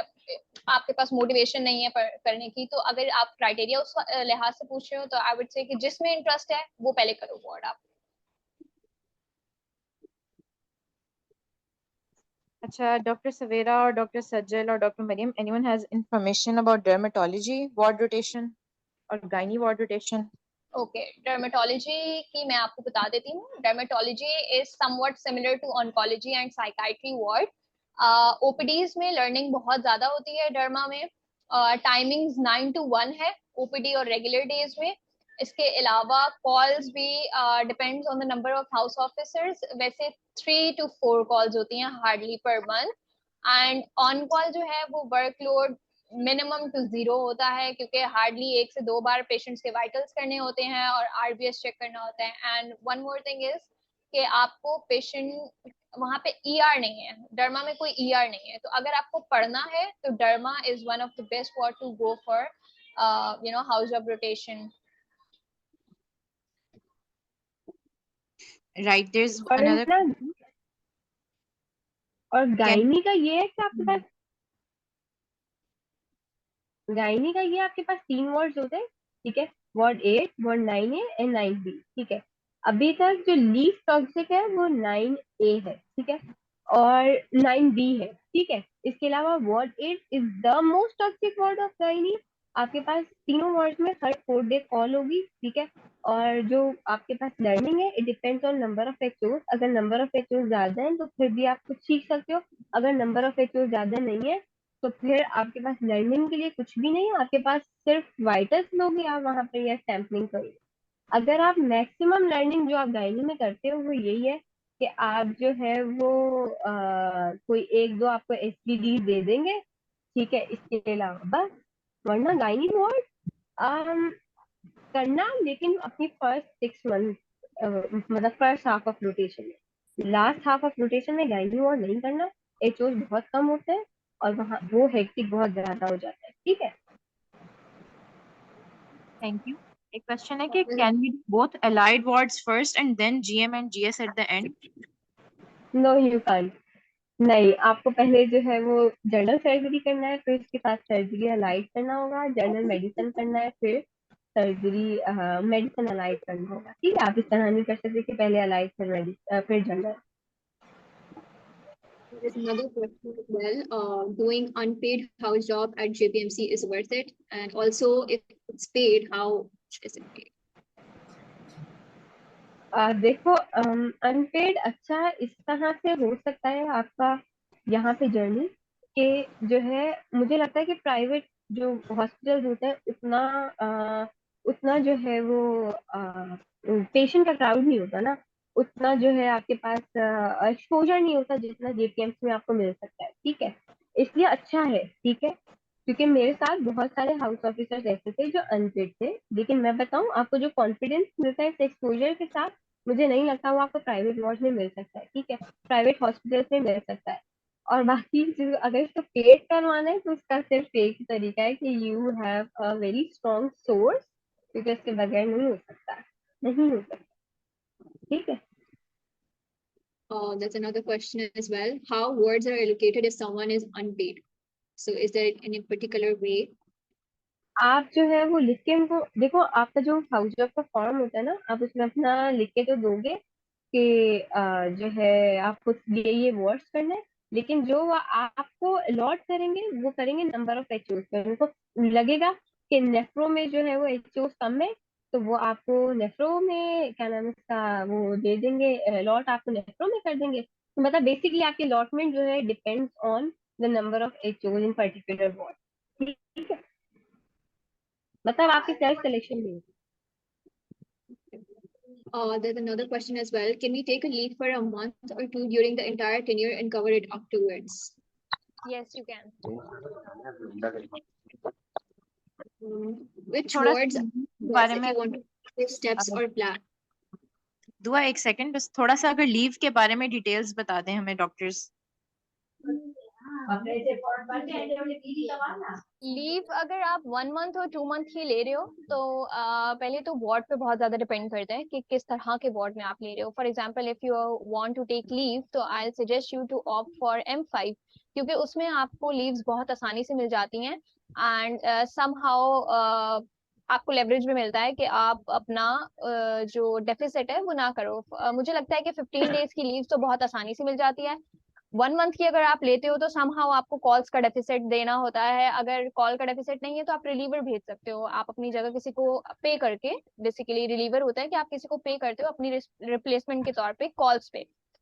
ठीक है। और इसके अलावा M4 भी लीव्स देता है। मेरी एक फ्रेंड ने 1 मंथ की लीव ली थी, but there should be some reason. अगर एग्जाम है, शादी है, हज, उम्रा, दीज आर द रीजंस जिस पे आपको लीव्स मिलती है। लेकिन M4 में ये होता है कि आपको अपना डेफिसिट कंप्लीट करना होता है, जितने भी डेज का होता है, आइदर देयर रेगुलर डेज और कॉल्स और व्हाटसोएवर। ठीक है, तो आपका वो जो एक हम कहते हैं ना कि टाइम पीरियड होता है, वो पूरा करना होता है एक्सपोजर के लिए, whatever there reasons are. उसके बाद आपको LOR मिलता है।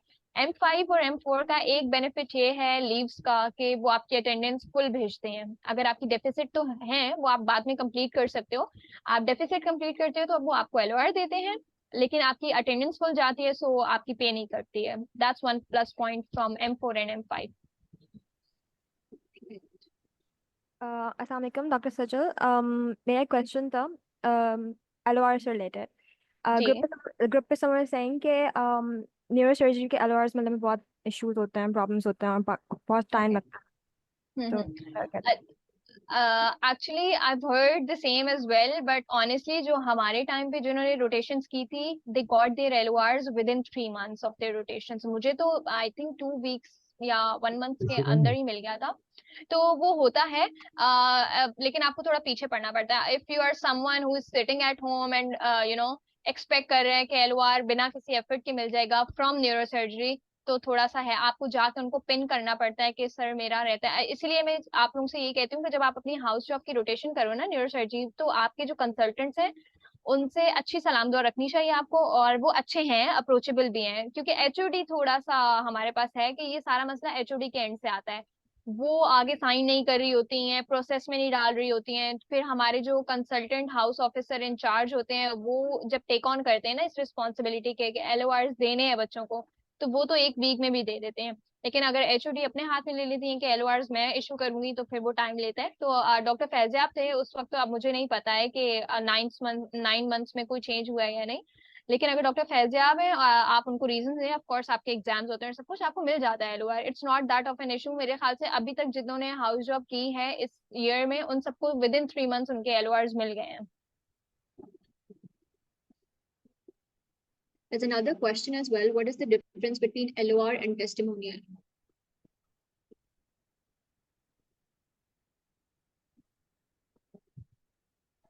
LOR is they are recommending you ना, और टेस्टिमोनियल इज एक्सपीरियंस सर्टिफिकेट। ठीक है, जैसे हम आपने MBBS के बीच में अगर कोई रोटेशन की हो, अगर कोई इंटर्नशिप करी हो, तो आपको एक्सपीरियंस सर्टिफिकेट मिलता है। ठीक है, लेकिन जब आप हाउस जॉब कर रहे होते हो तो वो आपको, मुझे सारे बाकी बोर्ड में, S3 में, ऑर्थो में, फिलामेंटो में, दे गिव यू LOR। ठीक है, LOR इज कि दे आर रिकमेंडिंग यू, और वो आप अपने रेफरेंस से मतलब भेज रहे हैं कहीं पे भी ना। लेकिन टेस्टिमोनियल में कोई रेफरेंस नहीं होता। LOR is counted as reference, testimonial is just experience certificate. 7 वाले टेस्टिमोनियल देते हैं, वो LOR नहीं देते अनटिल और अनलेस आप लैब और MLE दे रहे हैं।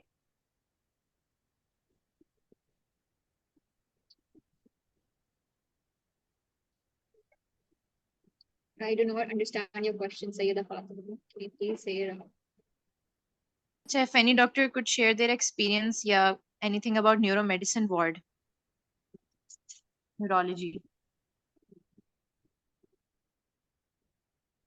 न्यूरो मेडिसिन मेरी एक फ्रेंड ने की है रोटेशन, और न्यूरो मेडिसिन में भी सेम यही है कि number of calls vary according to number of house officers. Probably 5th to 6th day call होती है, इवन 4th day भी होती है when the number of house officers is less. Again toxicity भी थोड़ी सब्जेक्टिव है, लेकिन वर्कलोड बहुत ज्यादा है वहां पर। So there's another question. If you don't get NICH in your house job tenure, is it worth it to do it after your house job? It totally depends on you. If you want to do it, go for it. If not, तो I don't think so कि इतनी need है. Of course, NICH का एक अपना value है in your CVs and everything else. But if you're very much interested and आपको लाजमी experience चाहिए, go for it. It's not that bad. But NICH is very hectic, mind that. तो आप जब अनपेड हो और you are just doing an attachment, और attachment के भी सबके बहुत इशू होते हैं, क्योंकि जब आप NICH आफ्टर हाउस जॉब करोगे ना, तो वो अटैचमेंट होती है। तो अटैचमेंट्स की अपनी रिक्वायरमेंट्स होती हैं हर डिपार्टमेंट में, तो वो आपको वहां से फिर इंफॉर्मेशन लेनी पड़ेगी। Right. So is there any other question?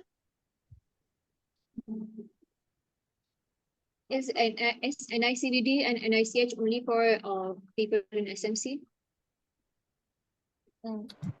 I know this about NICVD that it is only for SMCNs. Federal lectures are not really entertained there, but I'm not really sure about what's the status on NICH.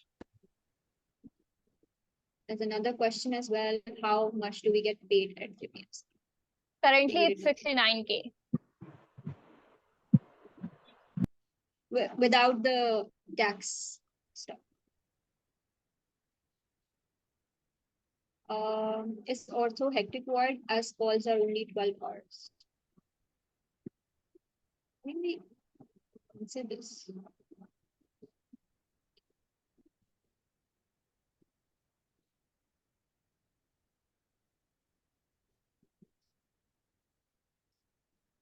There's another question. What wards are the best if you want to study for STEPS or lab? For allied medicine, I would suggest a derma or general medicine में M5.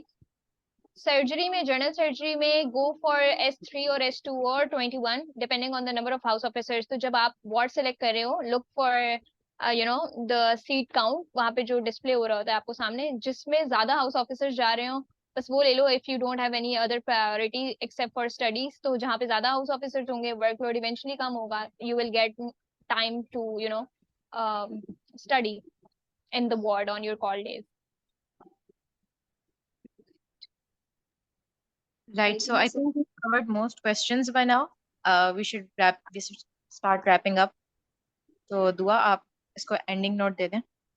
There's another question last. How is chess ward as an allied? If you want to answer it, I think none of them have done that. So we will leave that question. I think this was such an insightful session and we all learned a lot.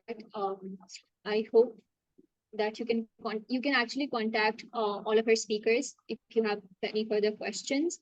I hope that this session was engaging, insightful, and you learned. And I wish you all the best for your journey, for your careers ahead, and for your future ahead. With that, I would like to end this session. Thank you so much, everybody. Thank you so much. Love this.